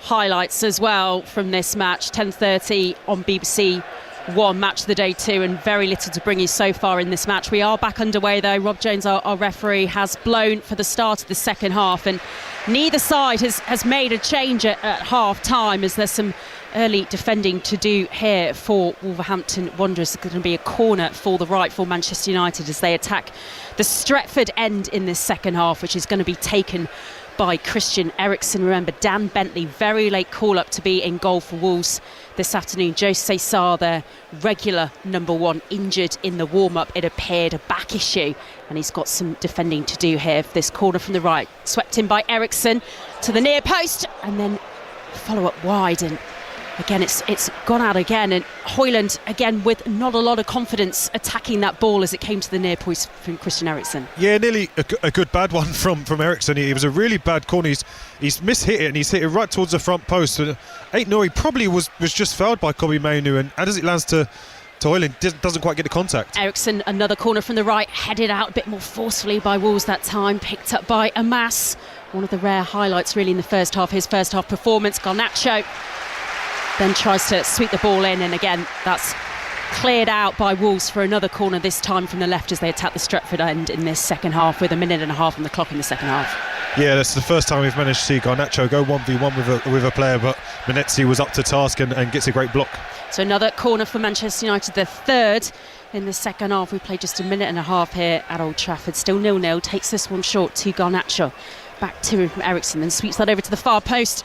Manchester United heads can't get there, and then from distance Dorgu's strike is deflected wide again, picked up by Garnacho. Hum from Manchester United fans as that Stretford end continues to fill up in this second half. Fans still coming back to their seats. 3 corners that their side have had in the opening seconds of this second half, and probably the most goal-mouth action they've had all match, and forced out back up towards the halfway line. But again, 3 corners, 3 set-piece opportunities that Christian Eriksen doesn't make the most of for Manchester United. Yeah, I think at least with the last one he tried to go short, because I think with no real big target in the box, I think they might as well try something different. Garnacho tried to dribble, ended up doing a couple of step overs but lost the ball, and yeah, it's maybe just lacking ideas really. It doesn't seem, listen, a lot of teams work on their set pieces, some teams have set piece coaches, but there doesn't seem to be much thought behind what Manchester United are doing on their corners. Nice ball forward from Mazraoui, trying to target Dorgu, who goes down under a challenge. That will be a free kick for Manchester United on that far side, the right, 8 yards or so outside the Wolves area, as they wait to take this. Quickly run you through their starting 11 as it remains so, with Ruben Amorim not making any changes yet. Onana in goal, then Fredrickson, Lindelof, Mazraoui in front of him, Amas, Ngate, Eriksen, Dorgu, Mainoo, Garnacho, Højlund. Just the 3 goals this season for Manchester United, really struggling for form starting up front, and without that X factor of Bruno Fernandes, who's on the bench of course. Manchester United really struggling for that sparkle in front of goal at the moment, but with another opportunity here, another ball that will be delivered by Christian Eriksen. Can he do better with this one? 0-0. We've played 3.5 minutes of the second half as the players await Rob Jones' whistle. Raises his left arm. Eriksen sweeps this one over to the far side, and again Wolves players attack that one, managed to partially get it clear. João Gomez trying to get Wolves forward, and then the ball goes out of play. Menezes involved and puts his hands up towards Rob Jones, saying, I'm not really sure what I did there. Another Manchester United ball. Yeah, Fredrickson did well there, just got his body in the way and probably just gets away with a foul there, but yeah, it's in a non-dangerous area, so nothing special that Manchester United do with this one. Fredrickson back on the halfway line, 20-year-old of course, making his senior debut for Manchester United this afternoon, as they're forced back into their own half by Wolves, who again remain as they started this match. So Dan Bentley in goal, as Manchester United send it all the way back to Onana, and he feeds it out to Fredrickson on this near side, the left, as they attack towards the Stretford end in this second half. Manchester United, then Totti, Gomez, Agbadou, Bueno in front of Dan Bentley. Nice ball over the top, finding Garnacho. Agbadou's back there though and gets it back to Dan Bentley in the Wolves goal. Then Nelson Semedo, Andre, João Gomez, Aït-Nouri, Matheus Cunha and Menezes. In front of them was Strand Larsen up front. Are you surprised that Ruben Amorim didn't make any changes at half-time, Curtis? I'm not so surprised based on the importance of the game, but I thought he might have wanted to get a lift, but I do expect come 60 minutes there'll be changes. Nice ball through the Manchester United defence from Cunha, finding Strand Larsen, but he can only hit a shot directly at Andre Onana, and that's probably, when you really think about it, the first bit of action that the Manchester United keeper has had in this match. Yeah, Strand Larsen probably gets it just wrong there. He tries to almost shoot it across, but it's a good height for Onana, straight into his hands, and easy for him to pick up. Andre, he picked up that yellow card. When I look down at my notes of summing up the highlights of the first half here at Old Trafford. Still Manchester United 0, Wolves 0. The only note I have made is a yellow card for Andre in the first half. Caution for the Wolves player. That is how little action we have seen really here at Old Trafford. It really has been a match that has lacked any quality, any spark. And Wolves happy to keep possession in their own half. Back with Agbadou just inside the Wolves area and sends it back to Dan Bentley in his goal. And I guess from a Manchester United perspective, you know, the performances of Fredrickson and Amas have probably been in, you know, a tick in the good box for Ruben Amorim in this match, as Ryan Aitnor is just getting forward down that left-hand side, but Mazraoui wins back possession for Manchester United. Fredrickson and Amas have had good performances so far. That is probably a tick in the positives for Ruben Amorim in this match. Yeah, definitely. I've always said, particularly when you're a defender as Fredrickson, see Garnacho breaking away here down the left. Lovely little bit of skill from Garnacho, just dinking it past Bueno. But then the follow-up touch on the ball is a little bit heavy, and Wolves managed to get it clear back to Bentley and then forward to Bueno again. But those youngsters, they have impressed probably in this match. Yeah, so they haven't. And as a defender, I've always said, if you're a defender and you can make your debut and you go unnoticed as such, you've had a good game. So I think he's done really well. He just showed a really good moment of composure earlier there. Onana played a ball to him and he was getting really highly pressed by Semedo, but instead of just knocking it down the line and doing the easy job, he still took the extra touch and just rolls it into Garnacho's feet. And I thought that was great composure, and it shows how he's been able to ease himself into this game, and he's starting to make those little passes. But yeah, fair play. He's looked a really good acquisition for Manchester United in terms of putting him into the starting lineup. Curtis Davis with us here on 5 Sports Extra. Still Manchester United 0, Wolves 0. Wolves on the attack at the moment. That's a ball that picks out Nelson Semedo on this near side, gets it down under control with his right boot, then just pauses, assesses his options. Amas is there following and tracking him. Nod of appreciation from Curtis Davis, because he does very well to block that attempted cross and then win the ball back for Manchester United. Yeah, it's brilliant defending as well, because listen, I wanted to see Amas on the front side. Here's Højlund on the breakaway. Here's Højlund on the break, manages to get the ball away from Agbadou. Still Højlund goes forward. Does he take a touch too many? Tries to get the shot away and doesn't. Shows too much of it to the Wolves defender, and Totti Gomez is there to win the ball back for Manchester United. And how is your confidence? You can see a complete lack of it from the way that Rasmus Højlund failed to get that shot away. Yeah, listen, Totti Gomez has got great pace, but once he's got his upper steam, he can't just keep going, and you've got to commit Totti Gomez. But the moment he stops, he allows Totti Gomez to get into his position. Totti Gomez manages to get his balance, and from there, you're relying on Højlund doing the skill to beat him. And from there, he didn't have the skill, and Totti Gomez, it was a great tackle, but Højlund just lacking that confidence to just keep driving and take on the shot.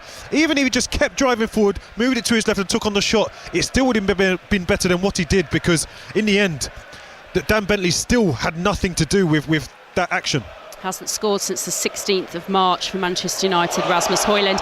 Almost a mistake from Wolves, and Dan Bentley has to scamper back to gather that one. The ball was sent back to his goalkeeper by Nelson Semedo, the Wolves skipper, and Dan Bentley wasn't expecting that one. And you were saying it was going to take a moment of quality, Curtis, or a big mistake in the match. Almost one from the Wolves skipper there. Yeah, and it was almost, you know, one of those, a simple pass back, but because it's so little space for so much space, for Dan Bentley, as he plays it back, he thinks, oh, he'd just be there, and luckily for him, it was curling away from goal, even if it had gone on target. But yeah, I think it is one of those games. We saw a moment earlier where Mazraoui actually slipped, similar to the Newcastle slip.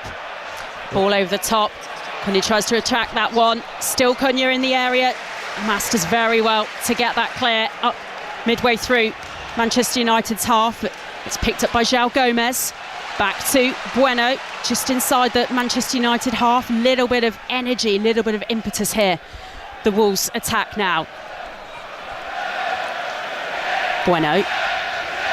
Now Agbadou, who obviously timed that tackle really well a couple of minutes ago on Rasmus Højlund. Excellent work from the Wolves defence. Shown an awful lot of the ball by Rasmus Højlund.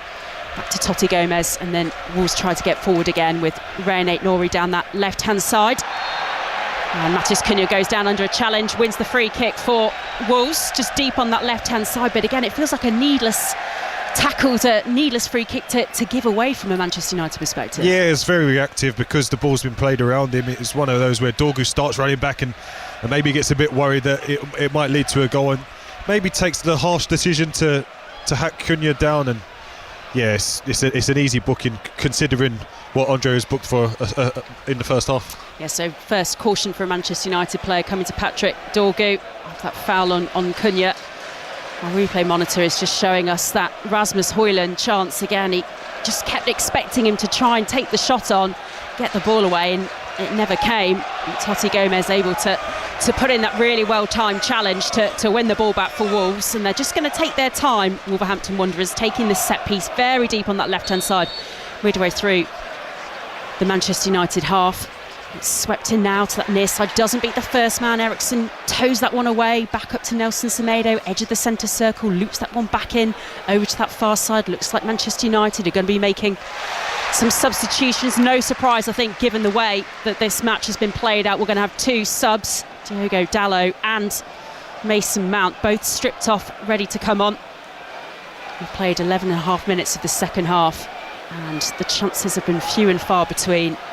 Waiting for the ball to come to show us which players they might be replacing. Bruno Fernandes also coming on as well. So it's going to be a triple sub for Manchester United after this Wolves corner from the left as they attack the East Stand in this second half. 0-0 here on 5 Sports Extra. Wolves taking this corner from the left. Players in the area to the near post, and then a Manchester United header goes up. Wolves as well, and somehow squirts wide of the right post. Still these subs wait to come on. And I think it speaks volumes that Ruben Amorim has realised that he needs X factor in this match, and the man to provide that will be the Manchester United captain Bruno Fernandes, one of the trio waiting to come on. More defending though to do for Manchester United. René Nori going to take this corner from the left in front of the East Stand, whips it over, headed out by Dorgu, doesn't beat the first man again, goes out for a throw in. And Rob Jones blows his whistle, and I wonder if we will see these Manchester United substitutions being made now. It's actually going to be a Manchester United free kick. Bit of jostling going on in the Manchester United area, and here do come the subs. So, as I say, the three players coming on: Mason Mount, Bruno Fernandes and Diogo Dalot, and the three players being replaced: Manuel Ugarte, Kobbie Mainoo, and we're just waiting to see who the final Manchester United player to be replaced will be. The third player being substituted, Patrick Dorgu, who's just picked up that yellow card, of course. So the triple sub being made with 13 and a half minutes played of this second half. No surprise, I don't think, Curtis, that Ruben Amorim has decided certainly to bring on Bruno Fernandes. You were saying in the first half, he's the real X factor in this Manchester United team, and clearly from the display we've seen in the first 58 minutes or so, there just hasn't been that spark without him. Yeah, I think it's just about trying to get this crowd going, and if you get the crowd behind the team, it might just get a little bit of excitement going, and the team will get going from it. But yeah, 3 substitutions that, yeah, definitely positive and forward thinking, so hopefully we'll see a better second half. 1 minute short of the hour played here on 5 Sports Extra. Manchester United 0, Wolves 0. Very little created in front of goal by either side. Andre manages to keep that ball under control and found Nelson Semedo on this right-hand side, this near side for Wolves, despite them going down in a bit of a tumble on the sun-drenched turf here at Old Trafford. As Garnacho tries to put Bueno under a little bit of pressure, stays down, the Manchester United number 17, but Wolves do well to win back possession with their captain Semedo on this near side touchline. Bit of a hairy moment for the Wolves skipper a couple of minutes ago, back pass towards his keeper Dan Bentley that wasn't expected by the Wolves number 25. They managed to get it clear. That's a ball over the top from Agbadou for René Nori to try and run onto. Ball goes all the way out of play, trapped by Diogo Dalot, just come on the field for a Manchester United goal kick. We played 60 minutes and it hasn't really improved, Curtis Davies. No, it hasn't. I think we saw a couple of moments from Wolves from the corners where there was a flick from Strand Larsen that came off the back of Lindelof and went out for another corner, but probably the best that Wolves have had as well. And that's Andre Onana's just given the ball away in his own half. Yes, and Nelson Semedo's pounced on that. Now he finds Strand Larsen, edge of the Manchester United area. Menetzi's up there trying to put pressure on Hamas, who does well to find a teammate, and Manchester United try to play up from the back in their final third. Then it's hoofed forward by Christian Eriksen up towards Højlund on the halfway line. Agbadou's there putting him under pressure. Wolves been back possession and the free kick just inside the Manchester United half. Yeah, as that ball's played up, Eriksson plays it left-footed down the line, and it's probably 60, 40, 70, 30 in Højlund's favour, but Agbadou just allows him to take his touch, and his touches is nowhere near good enough, and Agbadou is able to get his foot on it, and Wolves end up winning a free kick now, about to attack Manchester United's defensive third. But they send it backwards into their own half to Agbadou. Wolverhampton Wanderers still Wolves without real opportunities going forward. Manchester United not creating anything either, still 0-0 here on 5 Sports Extra, the only goalless game of the 2 o'clock Premier League games. Fulham still leading Chelsea by 1-0. Listen to that one online via the BBC Sport website, BBC Sport app, as Garnacho's gone down under a challenge, coming together with Santiago Bueno and stayed down. Manchester United number 17 and Ipswich Town down to 10 men, trailing Arsenal by 2-0. You can hear commentary of that second half over on 5 Live to come at 4:30. Leicester against Liverpool. With that scoreline for Arsenal, Liverpool cannot win the title today if Arsenal keep winning at Portman Road. But Leicester can be relegated if they don't beat Liverpool in that match at the King Power at 4:30. Listen to that one on 5 Live Sport in an hour or so's time. Wolves trying to get forward, losing possession again, and just lacking real quality this game. Yeah, well, you're just speaking about there, Liverpool winning the title and stuff like that. That's wrapped up. The relegation's wrapped up. Is this just a symptom of how the Premier League's been this season? The only fight that we've got left is the top 5 and who gets into those European Champions League places. And whether or not Manchester United or indeed Tottenham, who are still, of course, in the Europa League semi-finals as well, can somehow get through to the final, lift that trophy potentially and get a backdoor entry almost into the Champions League next season. And that really, as we watch this match just peter out in front of us, really is evident that is Ruben Amorim's target now for this season. Bruno Fernandes just on the field, finding Eriksson, who then slips over unchallenged, manages to find Garnacho on this near side, the left, and there's just a hum and real no atmosphere at all either inside Old Trafford at the moment. Yeah, and even this group of Wolves players, they're all back in their defensive third. Strand Larsen's the furthest forward. Nice ball, cut back across the face of goal by Garnacho, and Højlund can't get there again. And another opportunity begging for Rasmus Højlund. And I was just about to say, this Wolves team, they're back in their final third. Strand Larsen's the furthest forward and he's on the D. And they're passive. They allow Manchester United to play a few passes, but for once Manchester United do it quickly. They play a nice little intricate 1-2. Garnacho just makes the run into the middle, Eriksson to the side, Garnacho flashes it across the box, and Højlund is inches away from making it 1-0 to Manchester United. The best bit of play that we've seen from Manchester United, and Højlund just, that weight just goes on literally inches from his studs. Again, you just feel with the way he tried to attack that Rasmus Højlund, you just know that the balls just aren't going to fall for him. The chances aren't going to go in at the moment. He's just struggling so much in front of goal at the moment. And from a Manchester United perspective, you probably wanted that opportunity, that cutback, to fall to anybody but him in the Wolves area, such as his lack of form in front of goal at the moment. So another opportunity perhaps goes begging for Rasmus Højlund. And Wolves have won a throw in just in front of the Wolves' technical area. 3 substitutions made by Ruben Amorim in this second half, none yet made by Vitor Pereira. And they've been on this brilliant winning run. Wolves won the last 4. You would think perhaps that they would be trying to attack this second half slightly more than they are doing so. Cunha on the ball at the moment, just inside the Manchester United half, and then they're forced all the way back to their defence. Agbadou, Wolves then losing out on possession. Mason Mount just on the field, finding Eriksson very centrally just outside the D. Ball goes back to that right-hand side to Bruno Fernandes as Manchester United attack the Stretford end in the second half. Dalot then squirts that all into the area. It's partially cleared again by Wolves up towards the halfway line. The substitutions have definitely added a little bit more energy into this Manchester United. Yeah, they have. Mason Mount, I know personally, always wants to play the ball forward, wants to get into those pockets. Bruno there driving forward. And I think it's just brought Eriksson onto his game as well. He's playing balls around corners because he's on that wavelength with Bruno Fernandes. Still 0-0 here on 5 Sports Extra. Another opportunity trying to get forward into the Wolves area. Goes wrong for Manchester United. Sigh of frustration from the fans here in the stands at Old Trafford. We've played 66 minutes. And it really has been a match with very few opportunities. Match of the day too tonight. Good luck to whoever's doing the edit of this one. At 10:30 on BBC One. Very little opportunities. And those missed opportunities for Rasmus Højlund, the best opportunities so far in this match. We have reaction analysis as well on the Football Daily podcast. That drops later on tonight as Dallo sweeps one into the area from the right. Nelson Semedo's there, ahead of Garnacho, to get that one clear up towards this near side touchline.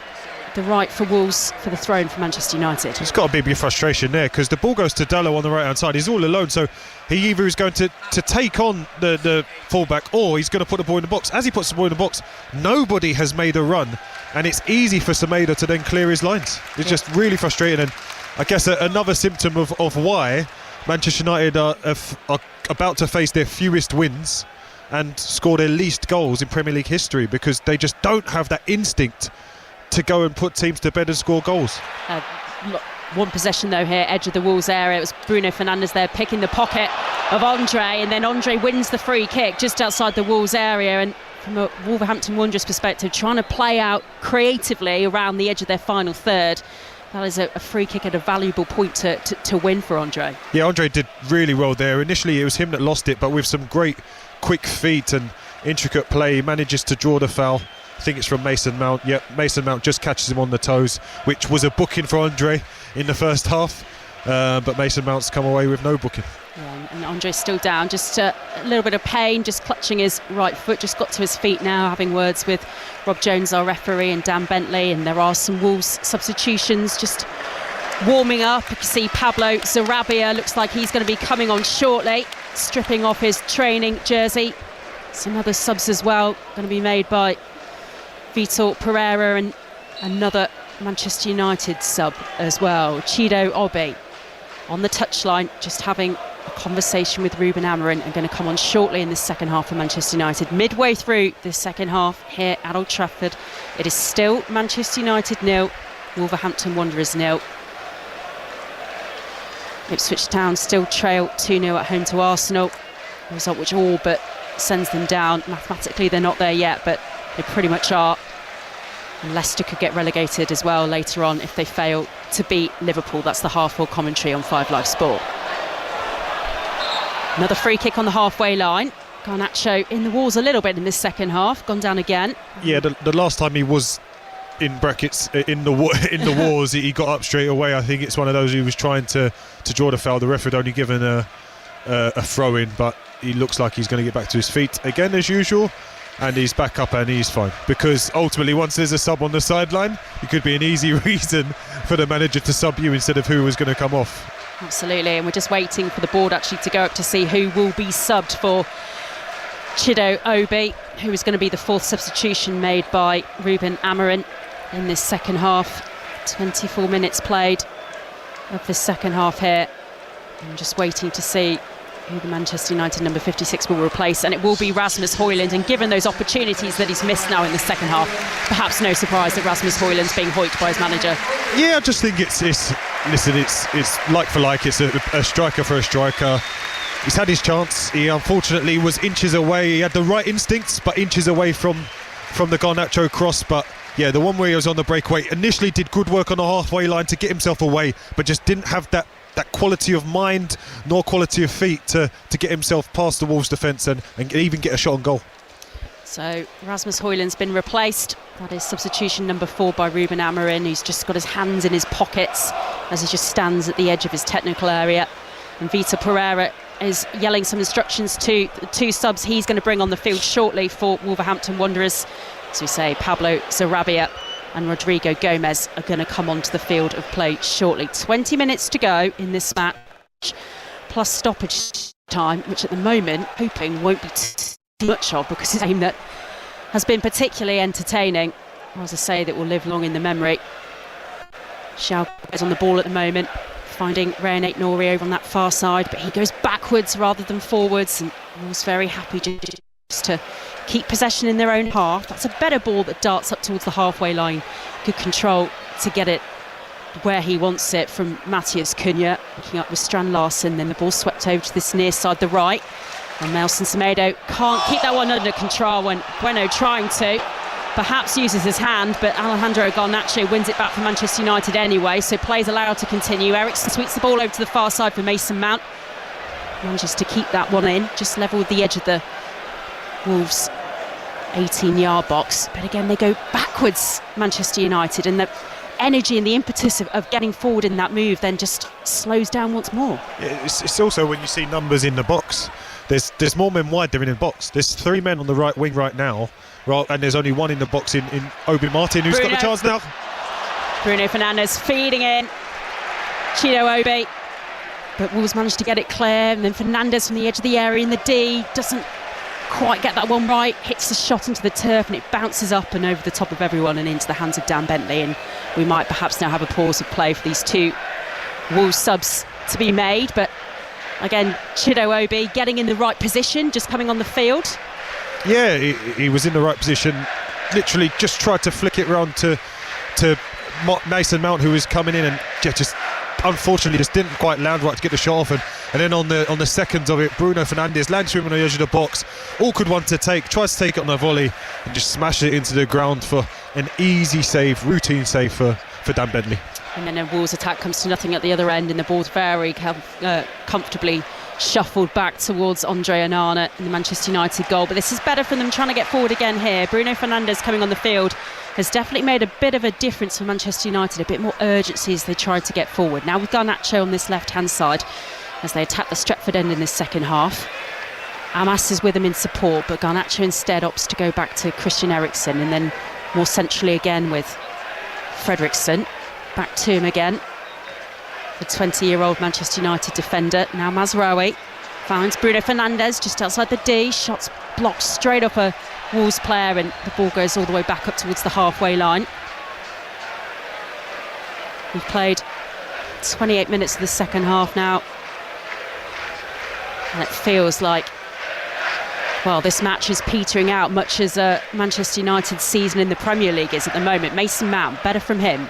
Ball with Manchester United down that far side, the right, as they attack the Stretford end in this second half. Nice link-up play now with Paul Garnacho, cut back across the face of goal, and then it's put wide by Bruno Fernandes. He just missed times that as he tried to get on the end of that cutback. And that's the man we wanted on the ball. That's the one we spoke about, bringing those big moments. It's initially good work by Obi Martin, just holds off the defenders to roll it to Mason Mount in his path. Mason Mount on the edge of the box, then plays Garnacho in on the left, probably too tight for the shot. Really clever, doesn't flash it across the front of the goal, cuts it back to Bruno, but slightly behind Bruno on his left foot, and ends up catching his toe and going straight out and very, very wide for a goal kick to Wolves. 74 minutes played, still Manchester United 0, Wolves 0. That mistimed opportunity pretty much summing up this game, as these 2 Wolverhampton Wanderers subs are now going to be made, and the 2 players who are being replaced, not in a great deal of a hurry to leave the Manchester United pitch, the Old Trafford pitch. The 2 players replace Jurgen Strand Larsen and also Nelson Semedo. The 2 players being replaced by Pablo Sarabia and Rodrigo Gomez. So those are the first 2 subs made by Vitor Pereira in this match. 75 minutes played now. Manchester United 0, Wolves 0. And Arsenal have just scored a third at Ipswich Town. Ipswich, of course, down to 10 men. Ipswich Town 0, Arsenal 3 now. Second goal of the match for Leandro Trossard. That, of course, was a 2 o'clock kickoff as well. And Fulham still lead Chelsea by a goal to 0. You can hear commentary of that via the BBC Sport website, commentary from Portman Road over on 5 Live Sport.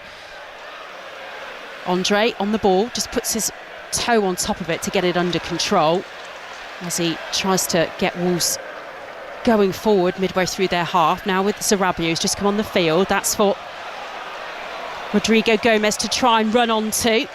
Lindelof gets it back to Andre Onana in the Manchester United goal, and they get it clear again. And there's very little for this Manchester United crowd to get excited about at the moment. As Andre finds Cunha again. Can he create a spark here? Manages to skip past Christian Eriksen, then goes down under a challenge, wins the free kick just in the D, outside the Manchester United area. And that will be a yellow card for Christian Eriksen, and it might take something like that, a bit of quality from one of the players on this pitch now to create something. That was a nice bit of skill from Matheus Cunha. Yeah, clever from Cunha there. He's gone into the number 9 role with Sarabia just playing off of him in the 10, and as he gets it, he drives forward, and is clever because he realises at that moment he's made the good run, doesn't quite have the pass on that he wants, and just rides the foul from Eriksson and gets a free kick right on the edge of the D.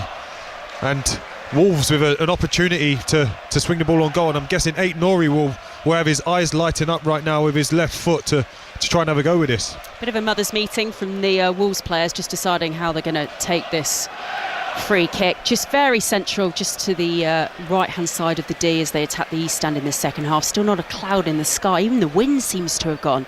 The flags on that Sir Alex Ferguson stand on top of it, barely fluttering really in the breeze now.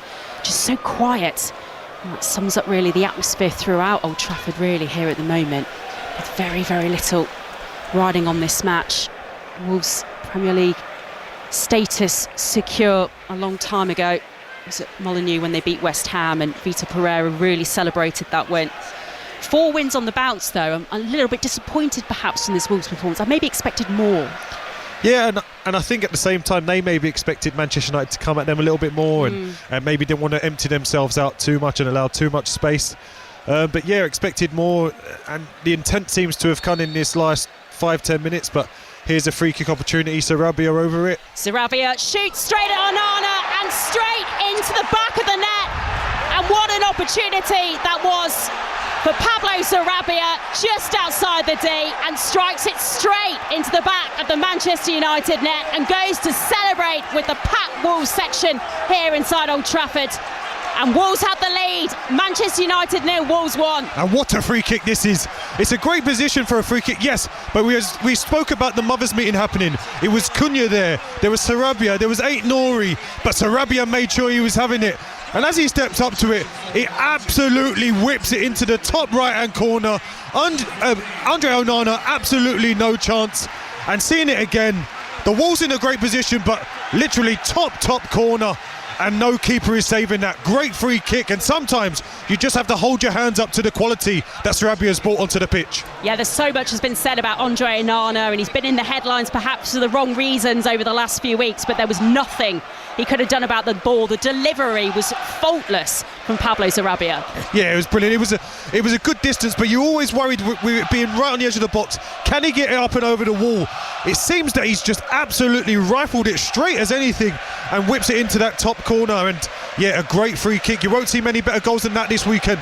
Well, Old Trafford completely silent bar that little pocket that you'll be able to hear to our right, the away section. And Manchester United, during that Wolverhampton Wanderers celebration, have actually made another substitution. Lenny Loro's just come on the pitch as they own the attack here, as they chase the equaliser now in this match. Ball goes out of play. Just find out who. Euro for Lindelof. I don't really. I saw Euro was warming up and getting changed, but I would assume that as that goal goes in, you maybe change your mind. Do you really need to change a centre half? I know Euro is a good attacking centre half, shall we say, in terms of he can drive forward, but playing in the middle of a back three, what is this change going to change to Manchester United's fortunes? Yeah, quite surprising, but yeah, he still came on, and let's see if he can bring anything to this attacking intent that Manchester United will want to get back in the game. He played 120 minutes on Thursday night as well, and the emotional energy that game will have taken out of him as well, more than anything. It's maybe a surprise that he has decided to bring 19-year-old Lenny Yoro on Ruben Amorim, but he has done. And Manchester United chasing the game here now in the last 10 minutes plus stoppage time, and Wolves have won a free kick deep inside Manchester United's half, and there will be absolutely no rush to take this now. Rodrigo Gomez, the player brought down. No rush at all, and we spoke about it earlier, and it's I hate to say I told you so, but the moment of great quality or a mistake, and it's an unbelievable quality from Sarabia to get that goal. And from what we've seen throughout the rest of the game, is there probably going to be another moment in this game? We're not too sure. That's down to Manchester United and their intentions of what they do. But the fact that once that goal went in, Lenny Yoro comes onto the pitch, like for like, defender for defender, I'm not too sure there's much of an interest to get back in this game. I don't really understand the substitution. Yeah, it's not really one that's going to create a catalyst, you think, perhaps, and to get back into this match. Vitor Pereira is going to make another substitution. Matt Doherty stripped off, ready to come on, but they might wait until after they take this free kick from the right, deep on this right-hand side, and no surprises, I think, given with the quality that he delivered the last one. Pablo Sarabia, one of the players standing over this one, but it looks like it's going to be Cunha that sweeps this one into the air, over to the far side. That's got a lot of whip on it. Manetzi tries to get that one under control, but Manchester United win back the ball, and then Mason Mount goes down under a challenge, wanting the free kick from Rob Jones, but wasn't given, and Wolves tried to get forward again, and Bueno's the furthest most forward player for the visitors as they're forced out wide onto that left-hand side. Matt Doherty awaits on the touchline, ready to come on. Vitor Pereira crouches down on his haunches, edge of his technical area. Bueno with the ball, edge of the D. Now Rodrigo Gomez, just been on the field a couple of minutes now, the Wolves substitute. Now it's back with Cunha, edge of the D. Curls that shot in straight at Andre Onana that time. You knew as soon as Cunha got that ball what he was trying to do, and he just shifted Garnacho twice there, moved it onto his left foot, looked like it was going to be aiming for the top corner, but Andre Onana saw it all the way, and a really comfortable catch for him. But still no urgency from Manchester United to get things going, as Doherty is coming on for Ait-Nouri to shore things up for Wolves. Yeah, Ryan Ait-Nouri, the player that's going to be replaced, as we've played 82 minutes now here at Old Trafford, and he's gone off actually the pitch on the far side, Ryan Ait-Nouri, so we'll walk down around back up to his technical area in front of the East Stand, and maybe we'll do a little bit of a celebration, a fist pump with those Wolves fans as well that are walk past on his way back onto the Wolverhampton Wanderers bench, because they are still singing away as the rest of Old Trafford lies silent, dormant almost, as they trail 1-0 in this match. Amas on the ball for Manchester United, just inside their half, back to Lenny Yoro, who's come on in the last few minutes for Lindelof, as Curtis Davis was saying. Manchester United 0, Wolves 1, here on 5 Sports Extra. Chelsea have just equalised against Fulham in the 83rd minute. Fulham 1, Chelsea 1 now, latest score. Commentary of that continues over on the Sport website. Listen via the BBC Sport app as well. And Arsenal are cruising at Ipswich Town, who are down a player as well. Still Ipswich 0, Arsenal 3. A result which at the moment means that Liverpool cannot win the Premier League title today. Amas making the run down the left-hand side into the area. Back to Garnacho now, just inside the dead ball line. Tries to cut that back for Mason Mount, who gets that one all wrong, and that blazes over the Wolverhampton Wanderers crossbar. Yeah, good work from Garnacho again there. A bit of lazy defending from Wolves, just sticking toes in but not wanting to make that foul. And Garnacho again could easily have flashed the ball across the box, but picks out Mason Mount onto his left foot in a better position than Bruno was with the earlier one, and just ends up leaning back and skies it well over the bar and into the Stretford end. And as it stands, this is going to be 5 wins in a row for Vitor Pereira's Wolverhampton Wanderers side. I mean, the job he's done since he came in, they were in all sorts of relegation bother, to have their status in the Premier League secured as it was, as early as it was in the season, and now to be going on this one and to be winning here at Old Trafford. He's done a brilliant job. Yeah, to get 5 wins at this stage of the season, you know, we speak about it when teams need to get wins to get themselves out of relegation. You say, oh, they need to win 3 or 4 games, but they've actually maybe only won 3 or 4 games all season. So for him to now go at this stage of the season with 5 wins in a row, listen, I think Wolves would have always been okay with how bad, unfortunately, the bottom 3 have been. But the fact that he can put this together just shows for anyone that wants to join Wolves or anything, that there's a plan in place and a way of doing things, that next season they might have a better season, and with this manager in charge from the beginning and a good pre-season, you'd be interested to see what Wolves can do next year. 5 minutes plus stoppage time. Manchester United still trail by a goal to nil. Trying to get forward though, trying to find Chido Obi, edge of the Wolverhampton Wanderers area, but it's gathered by Dan Bentley, who takes his time, you imagine, to send this forward. Ruben Amorim just is gesturing towards his players on the halfway line, just straight outside his technical area, as they chase an equaliser in this match. This is the best top-flight winning run for Wolverhampton Wanderers since January 1972 as well, by the way. That just demonstrates, I think, really how impressive their form has been in recent weeks under Vitor Pereira, securing the Premier League for another season a long time ago now, and winning here at Old Trafford at the moment. Amas finds Eriksson just inside the Wolves half on this near side the left as they attack the Stretford end. Then Garnacho in support. Back to Eriksson again, who tries to backheel it towards Amas, who's wise to it, and there finds Eriksson again, edge of the area, sweeps on into the area, and it goes wide again. And that's another opportunity that goes begging for Manchester United. Mason Mount wants more. And it was calm play from Garnacho down the left. Good work with Amas, good link-up play. But then they find Eriksson just on the left corner of the 18-yard box, who just flicks one with it outside of his boot, just into the back post area towards the 6-yard box. And Mason Mount comes sprawling, fully stretched on his right foot, gets contact, and it goes wide to the left, but can't really do much with it, but gets the contact, and unfortunately just can't guide it towards goal. And it's got a slight knock for his troubles, but seems to be okay and has got up. Yeah, Mason Mount just colliding with Dan Bentley. Back up on his feet, though. Has been trying to get himself in those positions, perhaps with a point to prove, obviously with the injury problems that he's had this season as well. Really keen to get on the pitch and really trying to attack this game for Manchester United, but his side still trail by a goal to nil. We've played 87 minutes now. Collision actually between two Manchester United players, Fredriksson and Eriksson, who stayed down clutching his right leg. Fredriksson back up on his feet. Amas on the ball at the moment, surrounded by 3 Wolves shirts. And Garnacho back to Fredriksson. Eriksson's back up on his feet, just limping back up towards the centre circle. As Bruno Fernandes is on the ball for Manchester United, running out of time to try and find the equaliser here for Manchester United. Here on 5 Sports Extra. Manchester United 0, Wolverhampton Wanderers 1. Bruno Fernandes on the ball, sent it over to the near side, the left. Amas has to jump quite high to keep that one in play, and loses out on the ball to Rodrigo Gomez, who shows too much fit to Christian Eriksen, and now Amas tries to go forward again. Now Garnacho moving more centrally, squirts the ball over to the far side. That doesn't find Dalot. Doherty's there to get that one clear for Wolves, and then Sarabia goes down, and it will be a throw-in on that far side. Yeah, you know, this Manchester United side, if this is to end this way, this will be their 8th Premier League home defeat, which, you know, to say Manchester United losing 8 games in the season is one thing, but to lose them here at the Theatre of Dreams and what used to be a fortress would be really disappointing. But Wolves won't complain. It'll be 5 in a row for them, and you know, I wouldn't say on the balance of play, but they're the team that showed that one moment of quality, whereas the moments that Manchester United have had, they just haven't been able to show that same quality and not taken their chances.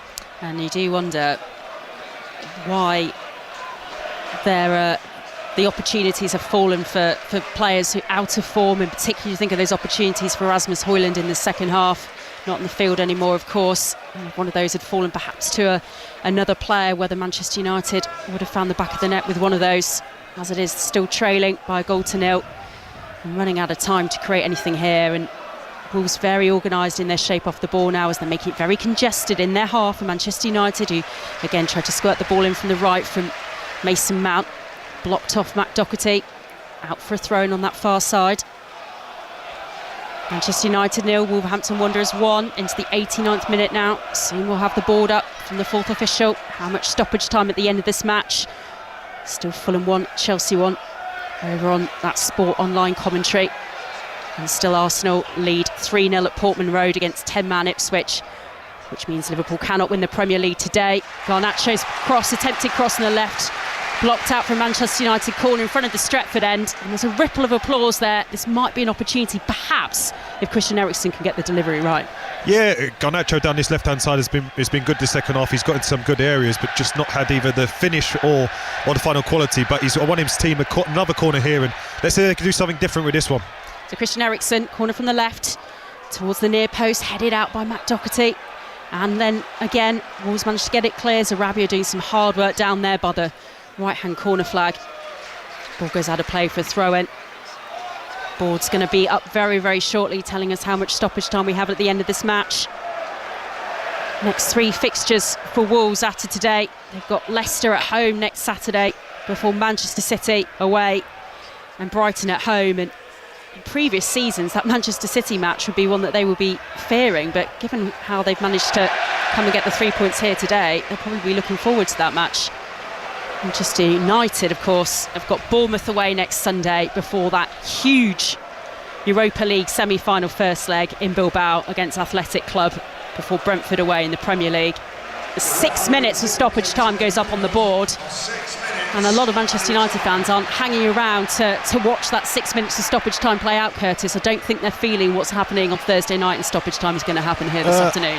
No, neither am I, but I'd like to have the commentators, reverse of the commentators' curse and see something. But yeah, there hasn't been much to sing about for Manchester United fans this half, and yeah, it seems like it's going to finish this way. And Dalot wanted the corner for Manchester United over on the far side, and it's not been given that way. It will be a Wolverhampton Wanderers ball, which they'll take a long time to take this goal kick, you imagine. But he was absolutely insistent with the official over on that far side that it should have been a Manchester United corner, but it's gone the other way. And lots of Manchester United fans starting to stream out now. You can see red seats opening Stretford End as the Wolves fans to our right continue to sing. But this isn't the kind of performance. We talked about it ahead of kick-off, and you talked about it on 5 Live Sport, Curtis, that the momentum that a good performance could bring Manchester United heading into that semi-final, it just hasn't been there today.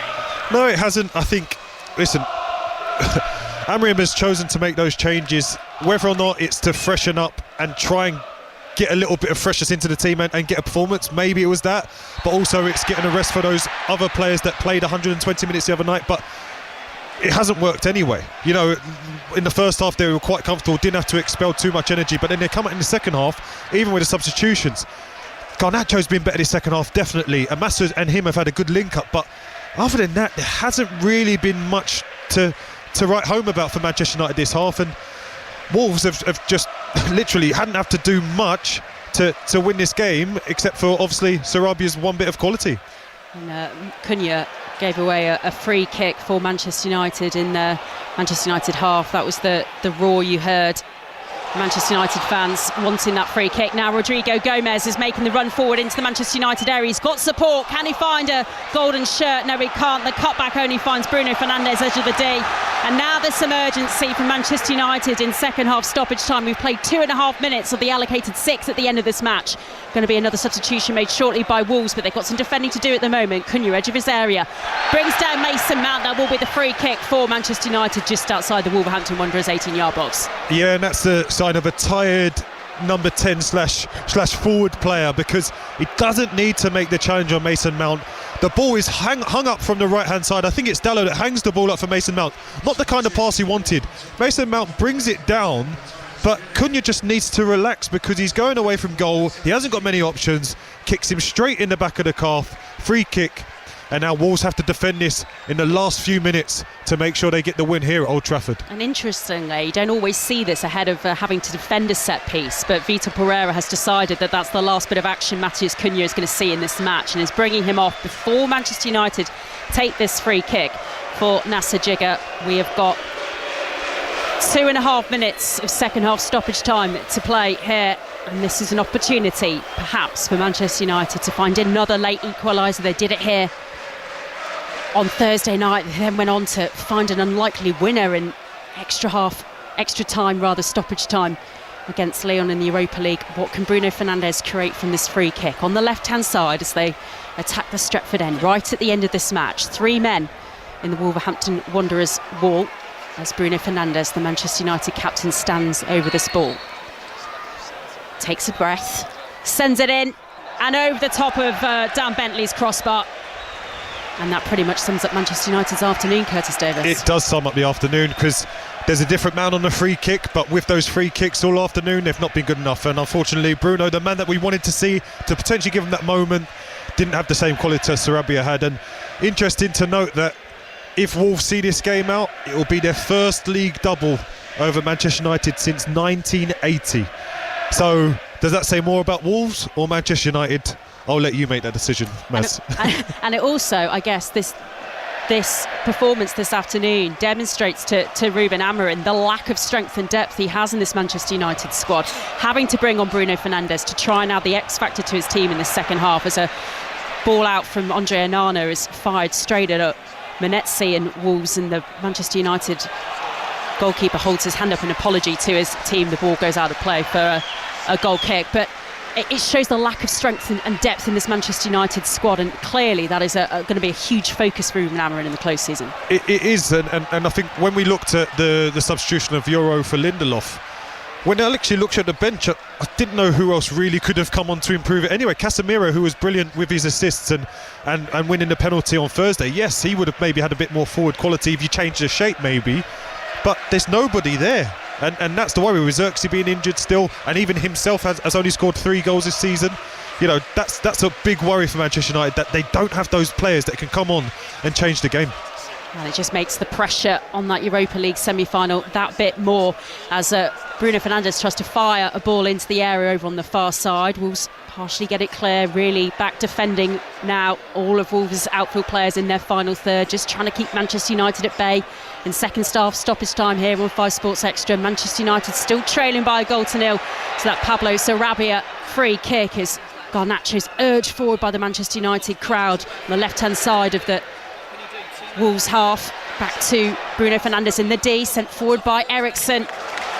And Wolves are forced to concede the corner right at the end of second half stoppage time. We have played our allocated 6 minutes, but it looks like Rob Jones has indicated there is going to be time for Manchester United to take this corner from the right in front of the Stretford end, right at the end of this Premier League match. Swept in by Bruno Fernandes over to the far side. Wolves partially get it clear. Then it's picked up by Garnacho, makes the run into the area, can't get the shot away, goes down in a heap, coming together with a Wolves player.